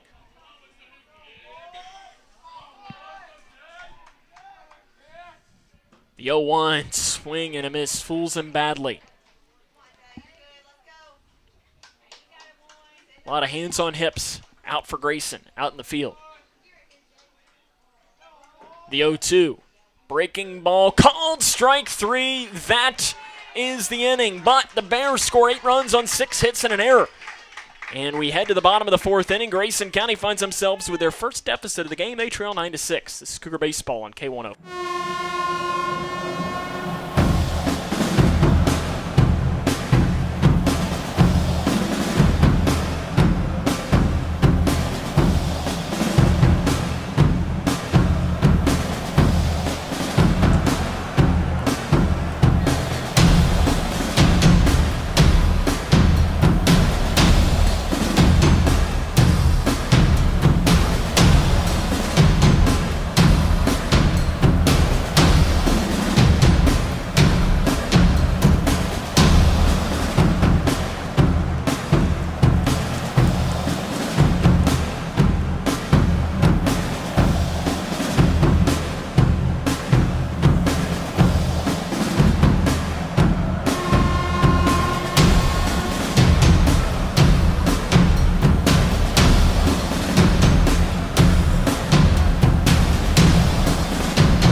Grayson County finds themselves with their first deficit of the ball game. They trail 9-6 against the Bears of Butler County after Butler added 8 runs in the top of the 4th inning. Sam Gormley and Cole Snyder with you here on the call. And Cole, this is a good opportunity for Grayson with 4, 5, 6 in the order, starting off now with the pitcher, Landon Shirella. Try and build some confidence and build some of these runs back. His first pitch is a called strike against Shirella, who's 0 for 2 in the game. He's flied out to right and reached on an error. Be good to see how the Cougars respond. Caslin delivers the 0-1, and it's looped into right field, foul. Tony Beard, the field umpire, he was reading that line, and I think it was foul.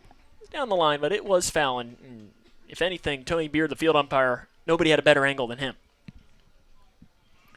The 0-2 coming from Justin Caslin. He came in relief of the starting pitcher, McKee. Breaking ball slips out of his hand, goes outside to make the count here to 1 ball and 2 strikes. Butler leads 9-6 in the game. Grayson led 6-1 through the first 2. 1-2, Shirella watches it outside, and the count goes even. Bears sent 11 men to the plate in that inning to blow the game open at 9-6. Shirella hard ground ball to first. McKee has it.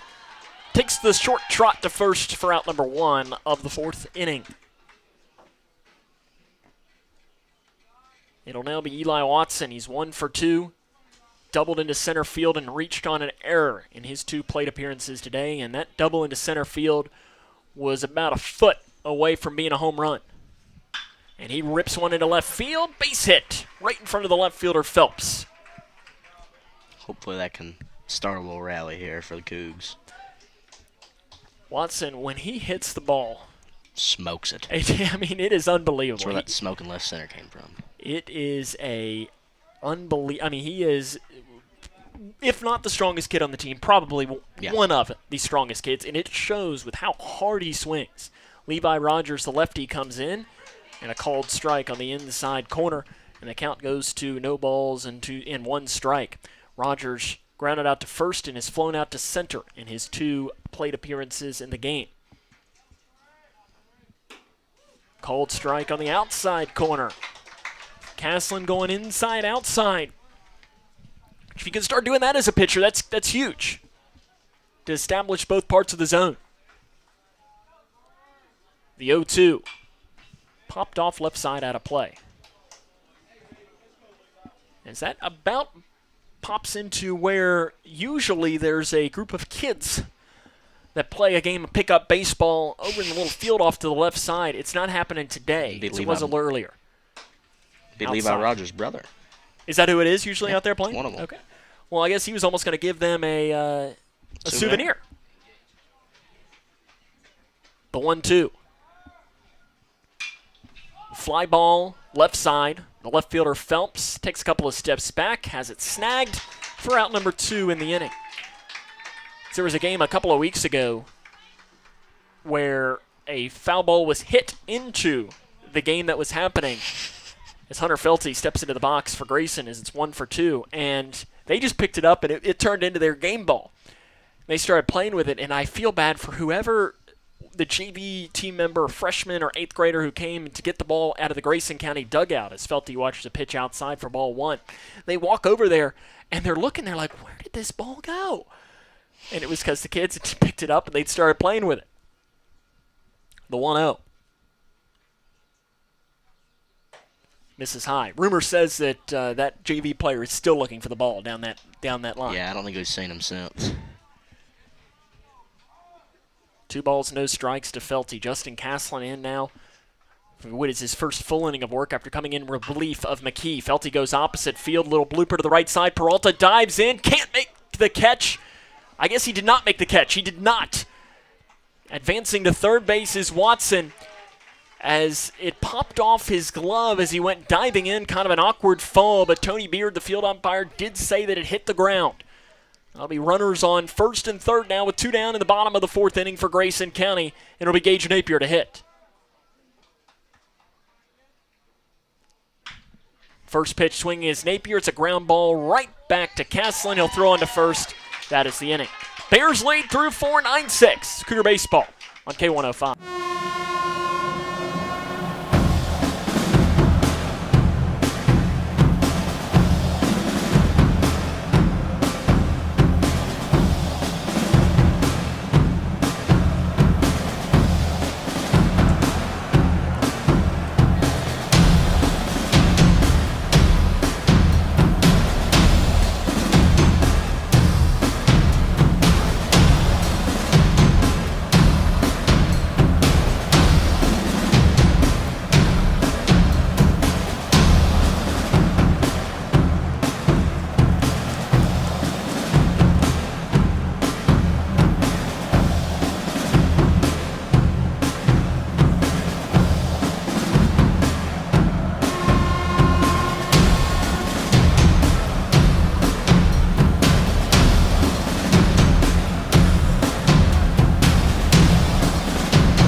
Welcome back to Don Lee Field, top of the fifth inning. Butler County has the 9-6 advantage. Landon Shirella in for his first full inning of work. Parker Penley will lead off for the Bears. 0 for 2 in the game. He's walked and flown out to center twice.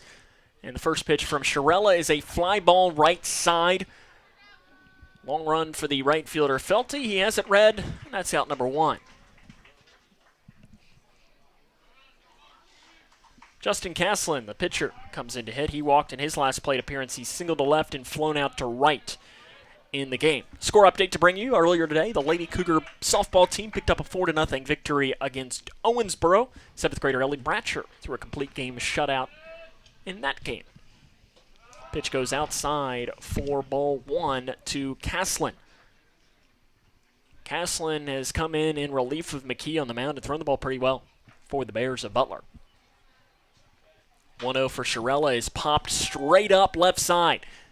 Coming in is Van Meter. Ballnock goes back. Ballnock makes the play for out number 2 in the inning. Those are those dangerous plays, Cole, though, where Ballnock's going back, Van Meter running in as hard as he can, where you can sometimes see collisions. Yep. Now, luckily, if you want two guys on the team to collide into one another, it'd probably be Van Meter and Ballnock being two of the smaller guys on the field. It'd be better than Eli Watson running into you. Line drive, base hit, left field for Colton Hudson. He's now 3 for 3 in the game.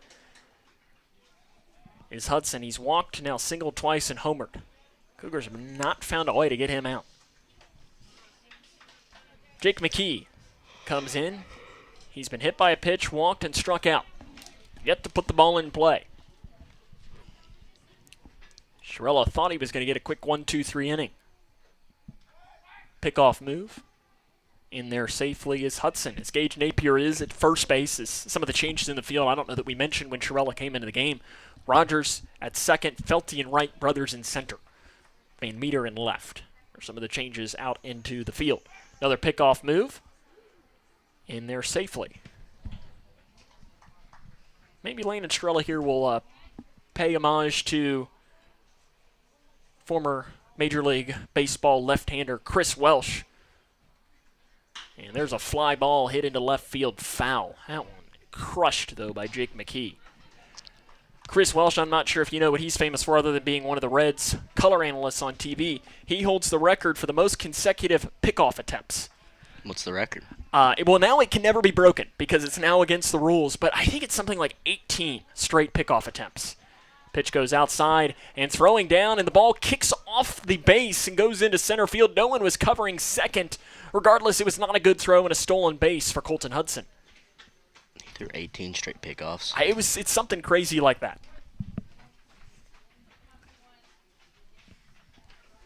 How did I get bored of that? Oh, I think they did. The 1-1.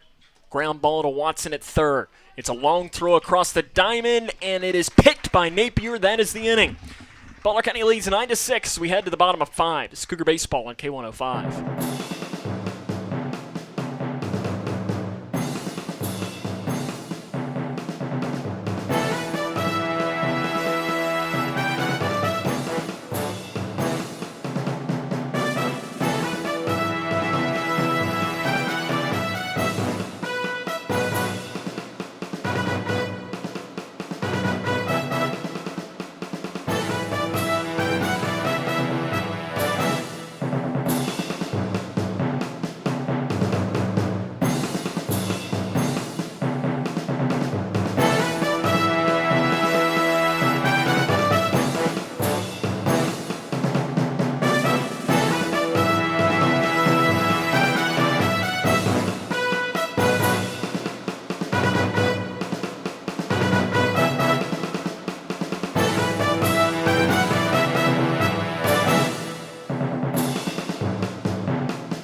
Welcome back to Donley Field. Bottom of the fifth inning. Butler County leads Grayson County 9-6. Chase Bonnock will lead off for the Grayson County Cougars. He has doubled to left and singled to left here in the game. Bonnock having one of his best games as a young player for the Cougars.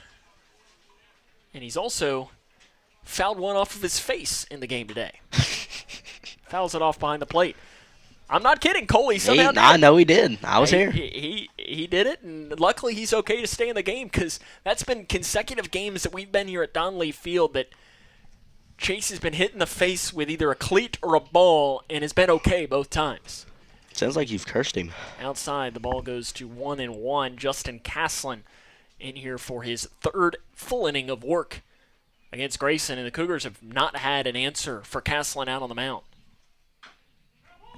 Bonnock fouls it off right in front of the plate. He's fallen behind here at no balls and 2 strikes. For Caslin in the game, 2 innings, 3 hits, a walk, a strikeout, and a hit by pitch, but no runs after the Cougs scored 6 against the starting pitcher, Jake McKee. Long look in for Caslin. Pitch to Bonnock. Called, strike 3. Bonnock goes down on strikes, and the lineup flips back over for Landon Haycraft. Haycraft 1 for 1. He singled. And he's been hit by a pitch twice, once in the back and once in the helmet.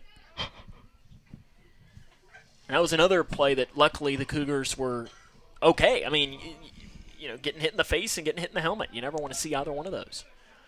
Were those back-to-back? There was a single in between. Pitch goes low. As it was a single in between for Haycraft as he was hit by a pitch in his last at-bat. In his second at-bat, he had the single. And he fouls it off his foot. The count goes here to 1-1. 1 down here in the bottom of the fifth inning. Butler County leads 9-6. Scored 8 unanswered after the Cougs led 6-1.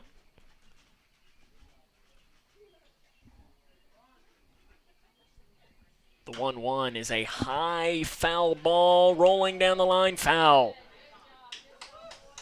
Smart play there by Embry, third baseman. You know, Haycraft plus speed on the base pass. Let that ball roll. You're not going to throw him out regardless. The only way that you can get him is on the foul ball, and that's exactly what happened there. As the third baseman, you just want to let those go, and if it rolls down the line and stays fair, then oh well, because you're not going to throw somebody out at first. The worst thing that happens is you throw it into right field. 1-2 to Haycraft. Haycraft watches the pitch inside, and the count goes even. Almost wore it again. And Butler County fans thought that was strike 3. You could hear kind of the ooh from their side down to our left. Break even, sawed off left side, and a long run, and it bounces in front of the Grayson County dugout. And Caslin, the starting pitcher, he was running full speed towards the Grayson County dugout and ran into that brick wall right in front of, looks like maybe Hunter Felty down there in the dugout. He had a first row seat to that attempt. And don't tell him what he said. This is a family broadcast, Cole. We don't want to be mentioning what could be said. Well, it's fill in the blank night, guys. Here comes the break even. Outside, and the count goes full at 3 balls and 2 strikes, 1 down in the bottom of 5. Good at bat here from Haycraft.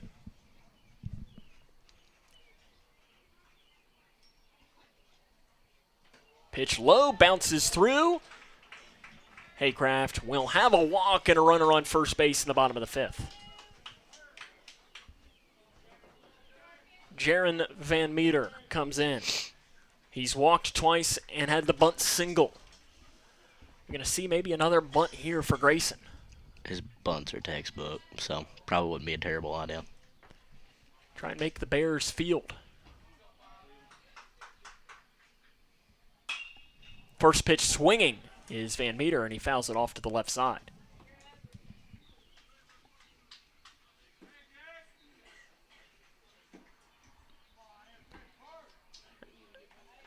Probably going to have to dry that ball off. Is right behind the dugout where it landed. It's like a little moat. I think it landed right in that. Hard ground ball up the middle. Penley can't make the play. Actually, he does. He recovers, throws, wild throw, brings McKee off the bag, and Van Meter is safe, hustling down the line. The infield hit for Jaron Van Meter puts runners on first and second with only 1 down. Hustling all the way up the middle. 2 infield hits for Jaron Van Meter. Camden Brothers 0 for 3 in the game.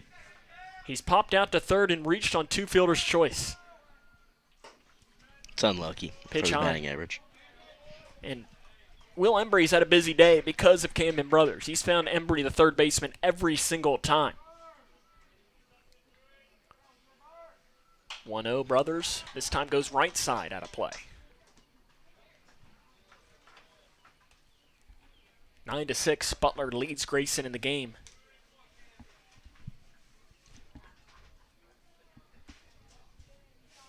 Two runners on for Grayson.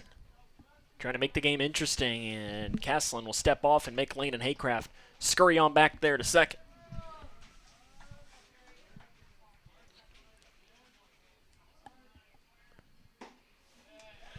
Missing low is Caslin, and Brothers in a good hitter's count. 2 balls, 1 strike, 1 down, bottom of 5. Landon Chiarella, one of the Cougars' best bats, stands in the on-deck circle. 2-1, another pickoff move. Not thrown, though, again by Caslin.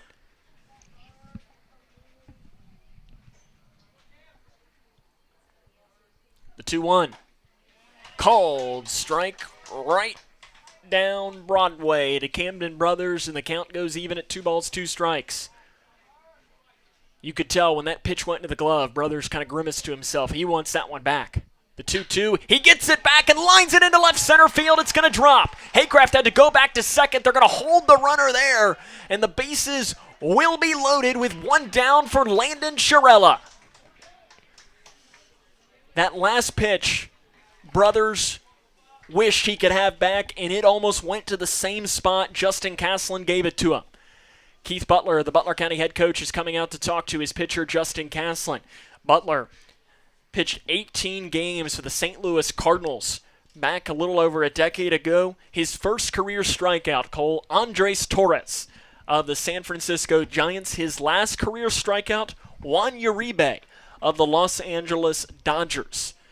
A couple other guys I know he struck out. Jay Bruce, former Cincinnati Red, he struck out as well. And as I say, I mean, Cole, anybody that pitches 18 games in the majors, it takes a lot of effort to get there, and I give Keith Butler a lot of props. High and outside, the first pitch to Landon Chiarella, who's 0 for 3 in the game. Grounded out to first, flew out to right, and reached on an error. You know what I call that, Cole? What? He's due. The 1-0, outside. Nowhere to put Chiarella as the base is loaded. 9-6 is the Butler County lead, but the Cougs are knocking on the door with 1 down in the 5th. Can Chiarella help himself out? Inside or low, and he's adding the count now at 3-0. I know Jody Nutt doesn't believe in the green light at 3-0. I believe in it. I give Landon a green light here. Let him swing away. I trust him. He's a good hitter. He's earned the right to trust. The 3-0, right down Broadway for a called strike. And that's why I green light it. Let him swing away. I think Coach Nutt wouldn't be too awful mad if he pimped one into the gap. Better ask for 3-1 forgiveness. is ripped into right field. Going back is Peralta looking up. It bounces off the wall. That'll plate at least 1. Here comes around the second run. Brothers is going to stop at third. A double off the wall for Landon Chiarella makes it 9-8.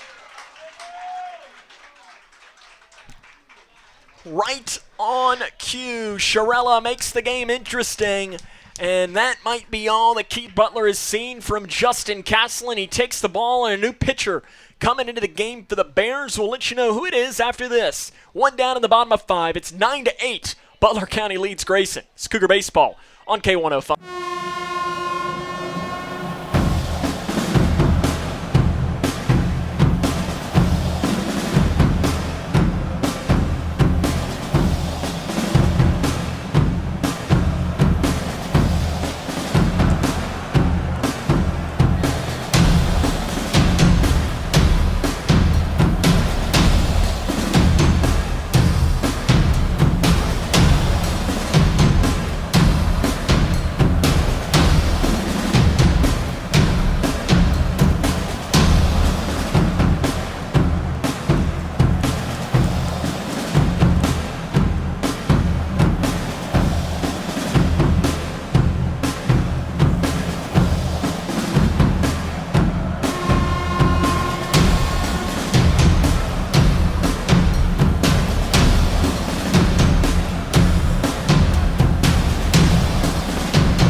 Parker Penley, the new pitcher for Butler County. It is his first appearance of the season. Eli Watson, first pitch swinging, pops straight up in the infield. Long run for the catcher, and he makes the play, does Hudson. One pitch, one out here in the bottom of the fifth inning.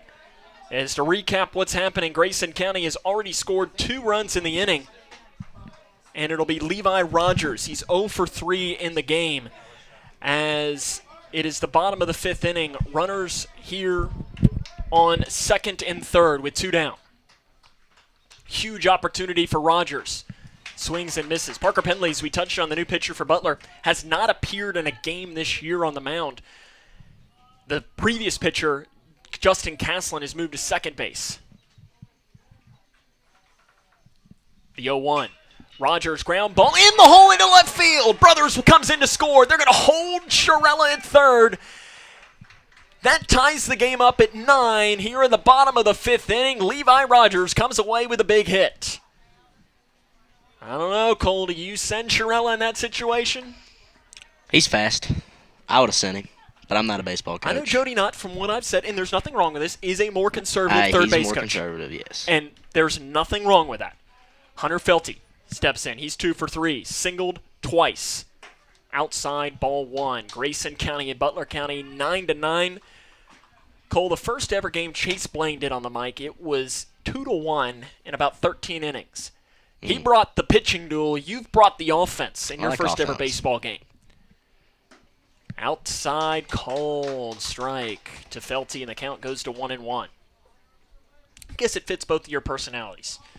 Chase likes the pitching. You want the offense. I like runs.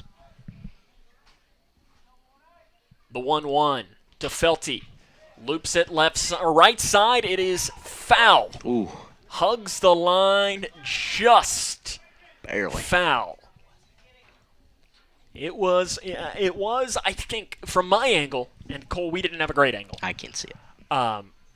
It looked like it was just a hair foul. Yeah. Sure. I'm gonna go with your word there. All I see is a Levi Rogers. Well, that's all you need to see, right? Here Go comes the Levi. 1-2 to Hunter Felty from Parker Penley. Shirella, the go-ahead run, stands at third, and Felty fouls it behind the plates.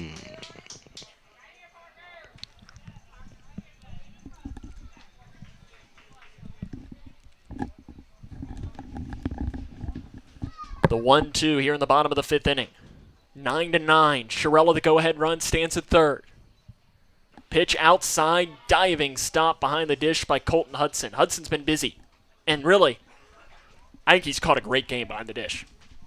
I don't think he's let one get by him, has he? Just 1 or 2, maybe.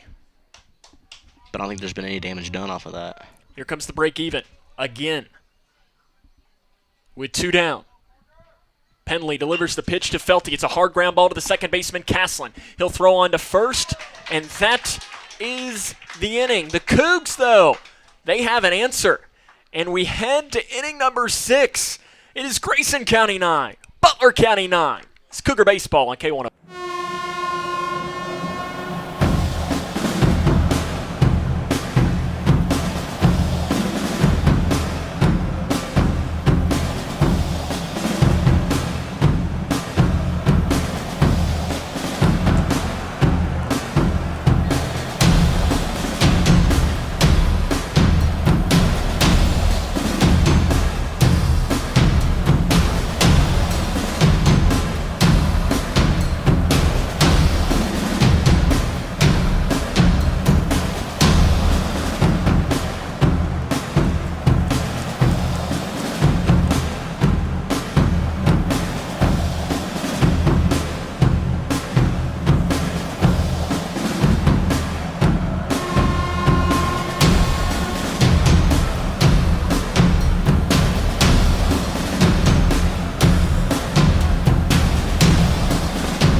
It's been a great game here at Donley Field this afternoon. 9-9 between the Cougs and the Bears.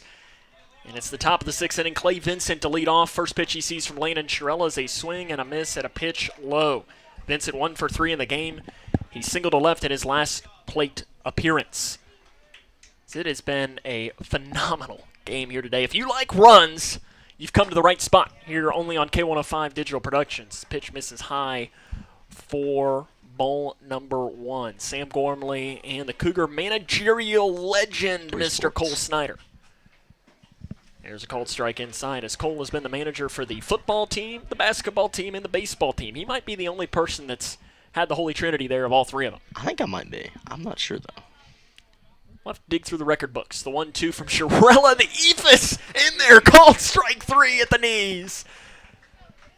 I'm not even sure we can call it a curveball, Cole. That one was so slow. It 12-6 something. It was a beauty for called strike 3.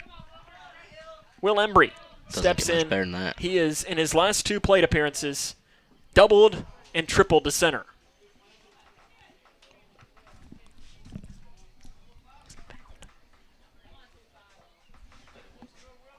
The 0-1 here.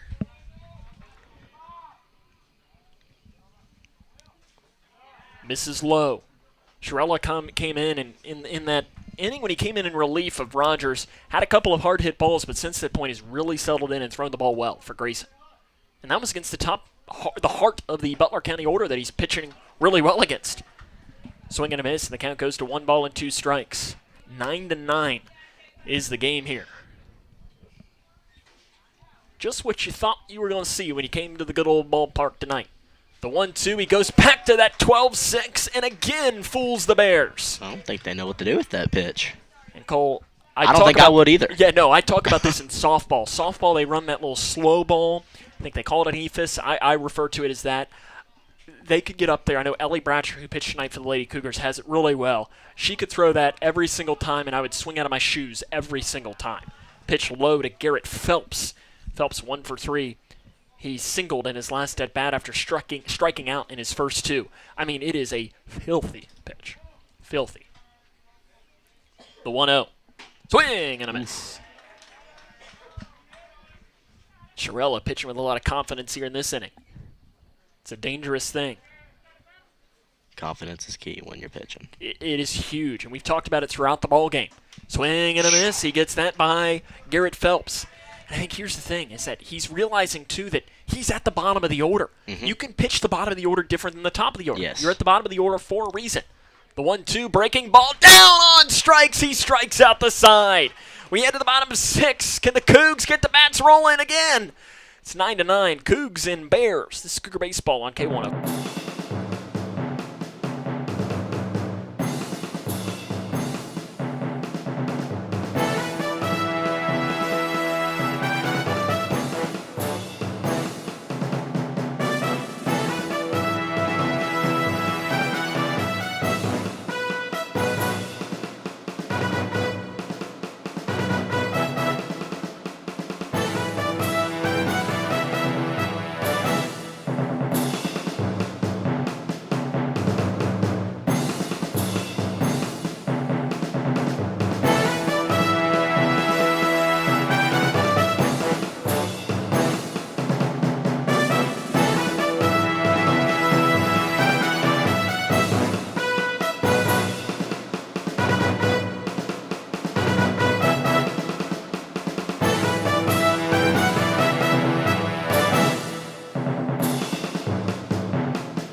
Bottom of the 6th inning, we head here at Donley Field. It is Grayson County 9, Butler County 9.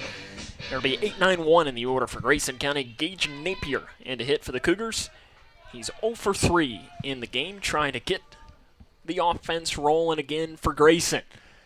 Outside ball 1 is the first pitch from Parker Penley. Little game recap. Grayson fell behind 1-0 early on the home run by Colton Hudson, then jumped out 6-1 through 2 innings. And it was the top of the 4th inning as the 1-0 pitch is a ground ball down the left field line for Gage Napier. And it's going to be picked up by the left fielder Phelps to hold Napier to just 1. But Grayson County has a runner on base with nobody out in the bottom of the 6th. He hugs the line all the way down, does the freshman Napier. And it'll be Chase Bonnock now to hit, who is 2 for 3 in the game. He's doubled, singled, and struck out looking. But Butler County scored 8 runs in the 4th inning. That gave them the 9-6 lead, and then in the 5th, Grayson County added 3 to give us our score right now of 9-9. Grayson trying to retake the lead here in this 6th inning. Pitch showing bunt is Bonnock. He lays it out perfectly right to the pitcher Penley, who throws on to first, and that is out number 1 here in the bottom of the 6th inning. And Cole, I'm not usually a lover of the sac bunt, but in that situation, I do like it because it puts your go-ahead run in scoring position for the top of the order for Landon Haycraft, who's 1 for 1. He's walked and been hit by a pitch twice. And Napier, not the fastest guy on the team, but it's not like he's the slowest on the team either. And he's been slumping lately in his hitting, but having him rip one, that's part of that timely hitting. Pitch high to Landon Haycraft. And I think the biggest thing, too, with Gage Napier down at second is maybe the player with one of the highest baseball IQs in the team as well. He's not going to make a mistake out on the base pass. He's going to do what is right no matter what, and that's what you want with a runner in a huge situation. Haycraft flies it right side in the infield. McKee, the first baseman, snags it for the second out here in the bottom of the 6th.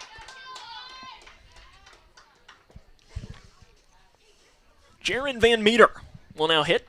He is 2 for 2 in the game. He's walked twice and had 2 infield singles. Van Meter's not left the infield, but he's been on base every single time. He's not left the infield, but he sure can. He's got Gage some power. Napier, the go-ahead run, stands at second. Pitch outside, ball 1. Cougars led 6-1 at one point, fell behind 9-6, and have come back to tie the game at 9.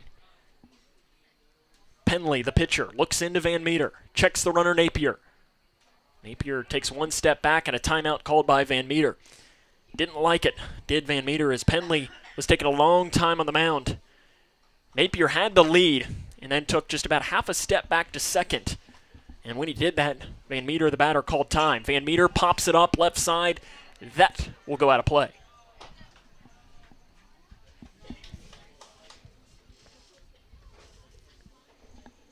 A good crowd here at Donley Field has been rewarded with a great baseball game. 1 ball, 1 strike, 2 down, bottom of 6. Breaking ball misses high to Van Meter, and the count goes to 2-1. Camden Brothers stands in the on-deck circle for Grayson. He was the stud last night for the Cougars with a pair of RBIs and a complete game win against this Butler County team. Ground ball to first. McKee has it read. He'll step on first, and that is the inning. Grayson County strands a leadoff runner, and we head to the 7th. Is Grayson County 9, Butler County 9. Cougar Baseball and K1.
of the 7th inning, we are here at Donley Field. Grayson County and Butler County all knotted up at 9. And it'll be Leighton Phelps to lead off for the Bears against Landon Shirella, who's thrown the ball really well for Grayson today. Singled twice and walked in the game has Phelps. Shirella's been rolling over these past couple of innings, and Cole, we were talking about it during the break. The biggest key for him in that last inning where he struck out the side was getting that curveball called for a strike. He goes fastball and fouls it off the umpire, Sean Williams, off of his mask. Luckily, Sean appears to be okay. Had to fix the hat a little bit behind the dish, and he's ready to roll. As he looked, Jody Nutt, head coach for Grayson, yelled into him, and he gave him the thumbs up as if to say, I'm good. The 0-1, swing and a miss, fouled into the glove. And Shirella quickly ahead in the count here, no balls and 2 strikes. Sam Gormley and Cole Snyder with you here on the call from good old Donley Field on the campus of Grayson County High School. 0-2 breaking ball is a little blooper, right side base hit over the glove of the leaping first baseman Gage Napier for a leadoff hit for Butler. And that is the epitome of bad luck for Grayson County. Jay Peralta comes in. He struck out looking twice and walked. You got to imagine this will probably be a bunt situation. Pickoff move in there safely is Phelps. And see, that's a smart pickoff play as well, because sometimes with an inexperienced bunter, you will get them to show that they are bunting. Peralta did not in that situation, which doesn't mean he's not bunting, but could tell a little bit. Pitch coming, he does bunt, and he bunts it, and it is a foul ball. That was another one, Cole. We talked about it earlier in the game where Grayson was smart. Let that ball roll. But also it's really important that Haycraft picked it up as soon as it went into foul territory, because if it rolls back fair, that's a fair ball. Not be good. And honestly, it's a really good bunt by Peralta. Yeah, it was a very good bunt. Just a little bit too much on it. 0-1 coming. 9-9 is the game. Pickoff move in there safely was Phelps. Been a great game today here between the Bears and the Cougs. Shirella. Peralta fouls it. Just barely got enough of it. And now this will be an interesting decision here for Keith Butler. With no balls and 2 strikes, do you keep the bunt on, Cole? You pull it off. Swing the bat. It's interesting. It's an interesting decision. Sometimes you almost, if you trust Peralta to get the bunt down. Comes the 0-2. They don't. Actually, he does lay it down, and it is a beauty of a bunt. Shirella will have no play on it. Butler County will have runners on first and second with 1 out. What a bunt by Peralta. Guess I need to stick to football. And now, the top of the order, we had Parker Penley, who is now the pitcher for the Bears. Comes in to hit. He's 0 for 3 in the game. He's flown out 3 times and walked. The infield shades in. Will the Bears try to put another bunt down? Got to imagine that they will. They don't. Pitch is low for ball 1. Peralta just laid down a great bunt, and Landon Shirella, there was not much he could have done.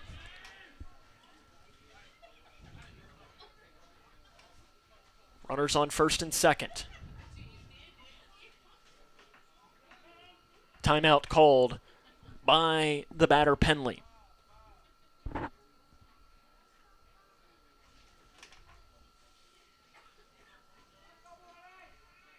Long look in for Shirella.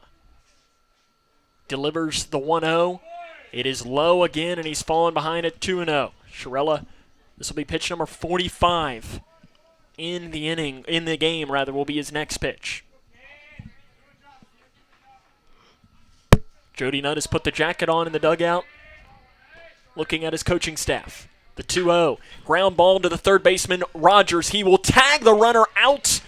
The advancing runner to third, Phelps. That'll be the only play he has. It'll go 5 unassisted, and that's the first out in the inning. It's a heads-up play by Eli. Get that lead runner out of here.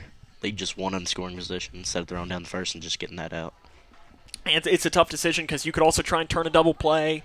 Then you have two, but again, 90 feet away is a dangerous thing, especially Shirella throws the breaking ball and the curveball. It could easily get in the dirt. Justin Caslin comes in to hit, pitches high. For Grayson County in the bottom of the 7th inning, it'll be brothers Shirella Watson, 3, 4, 5 in the order. It's part of the order you like to see if you're Coach Nutt. Especially if you can keep it at 9-9. Yes. The 1-0 is a fly ball hit into center field. Camden Brothers comes in. He's got it red, no tags, and that's out number 2 here in the 7th inning. That's what you want right there. Colton, Nobody tagging up. Colton Hudson comes in to hit. Grayson County has had absolutely no answer for him today. He's homered to center, single to left, and walked.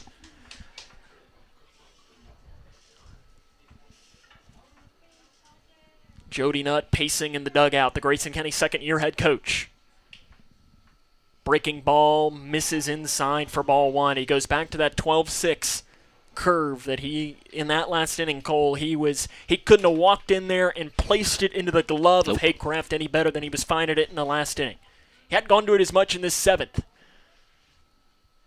Pitch is a ground ball in the hole into left field. They're going to round Peralta. Picked up by Van Meter. The throw coming in is wide. Diving tag. He is safe. Butler County leads 10-9. The throw was a little bit wide. Haycraft went diving after to try and make the play. Could not reach it. And Butler leads 10-9. Just underneath the glove of the third baseman, Watson.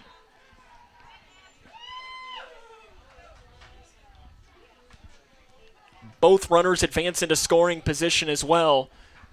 Colton Hudson, the hero right now for the Bears. As it is 10-9. Jake McKee in to hit. He's 0 for 2. First pitch blown right past him. He's grounded out, struck out, walked, and been hit by a pitch in the game. Bears lead 10-9.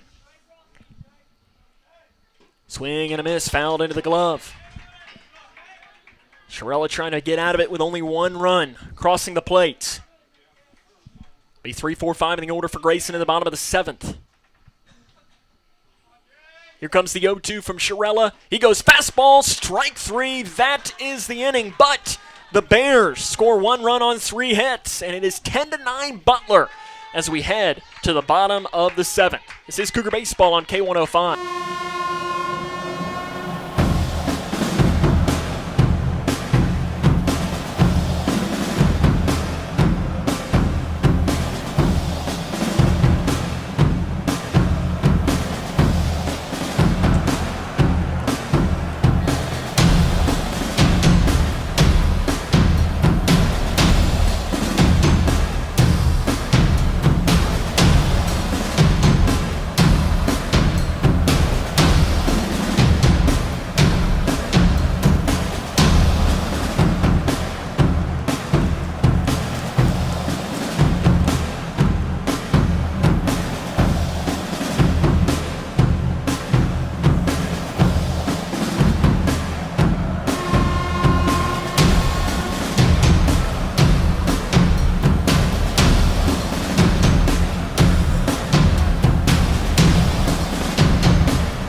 Bottom of the 7th inning, Butler County leads Grayson County 10-9. Sam Gormley and Cole Snyder with you here.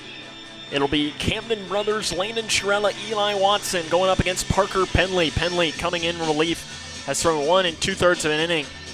2 hits, no runs, no strikeouts, no walks. Cougars have hit him, but nothing more than that. Camden Brothers 1 for 4 in the game will lead off. He is singled, reached on a fielder's choice, and popped out to the third baseman.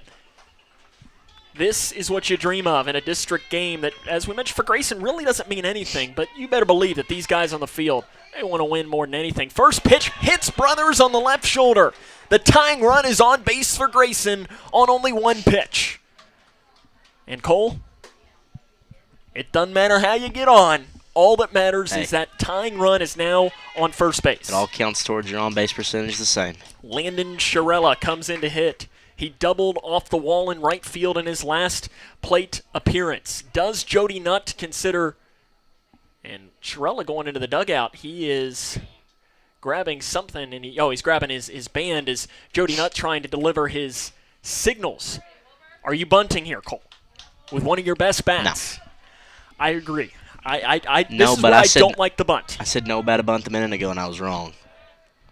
Sharella doesn't show bunt, and it's a first pitch called strike on the outside corner. He didn't show bunt there, and I don't think you bunt. I don't think you give up an out in this situation with your best bat. If there was somebody else out, maybe you think about it. I think it's fitting it's hit and run. The 0-1 is outside for ball one. The count moves to 1-1. Camden Brothers stands on first base. Grayson trails 10-9 in the game. They need at least one run to send us into extra, 2 to send the fans home happy here at Donley Field. Penley delivers the pitch to Sharella. High and inside, it hit him. Sharella wears it, and that is the winning run now on first base. The tying run is now in scoring position. Eli Watson, the big bopper, coming in for Grayson. He's 2 for 4. Double to center, single to left. Popped out to the catcher, though, in his last plate appearance. Take you back to last week. The bases were loaded for Eli Watson against McLean County. He worked a walk. It was a walk-off walk for Watson. Walk. Pitch. Called strike on the outside corner. Camden Brothers stands at second base. Landon Sharella, the winning run at first. This is what you dream of here, Cole. Yes, the senior Eli Watson up. He hits a hard ground ball right back up the middle. Bobbled by the shortstop, Vincent. Rounding and coming in to tie his Brothers. Backside advancing to third is Sharella. Grayson County has a runner now in scoring position with a chance to win the game on the error by Clay Vincent. That's a killing error right there if you're Butler County. Clay Vincent. That kid's beating himself up right now. Huge error in the game. Sharella is now 90 feet away, and it'll be Levi Rogers that will have a chance to be the hero. He got the start today and really, for the most part, threw the ball really well. Can he be the hero? The pitch outside ball one. 10-10 is the game. Levi Rogers up for Grayson County. 1 for 4 in the game. Could we see the suicide squeeze here? Single to left in his last plate appearance. I don't think you squeeze this with nobody out. You never know. The infield shades in. Shows bunt, pulls back. It is high, and the count goes to 2-0. What I'm intrigued by for Butler County here is that they didn't walk Rogers to set up a play at any base, because right now, Eli Watson, who stands at second base, means absolutely nothing, Cole. The only runner that means anything is Sharella at third. Pitch is a fly ball hit back into left field, and that one is going to drop. Grayson County wins the game. Levi Rogers walks it off, and the Cougs pick up the win by a final score of 11-10. Grayson County storms the field, and the Cougs win the game 11-10. Levi Rogers is the hero. You love to see it. Rogers walks it off. Grayson wins the game by the final score of 11-10. Cole, you gotta love it. Yes, you do. We'll come back and wrap it up after this. Grayson County wins 11-10. This is Cougar Baseball on K105.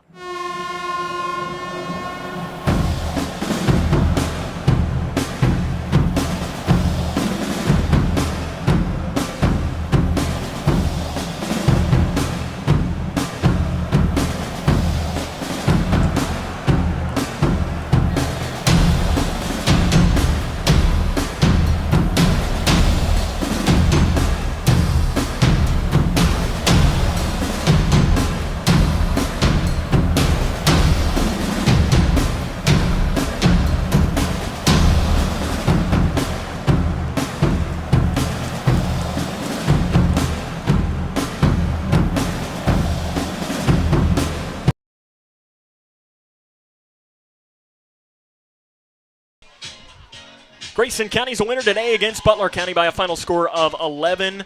The final line score, Butler County 10 runs on 13 hits and 4 errors. Grayson County 11 runs on 14 hits and 1 error. 21 combined runs, 27 combined hits. Grayson County picks up the win today. Levi Rogers, the walk-off hit down the line into left field. The winning pitcher for Grayson County, if the computer will load, we'll be able to give you the line on Landon Shirella, who came in relief and was spectacular, Cole. Yes, he was. That he was indeed.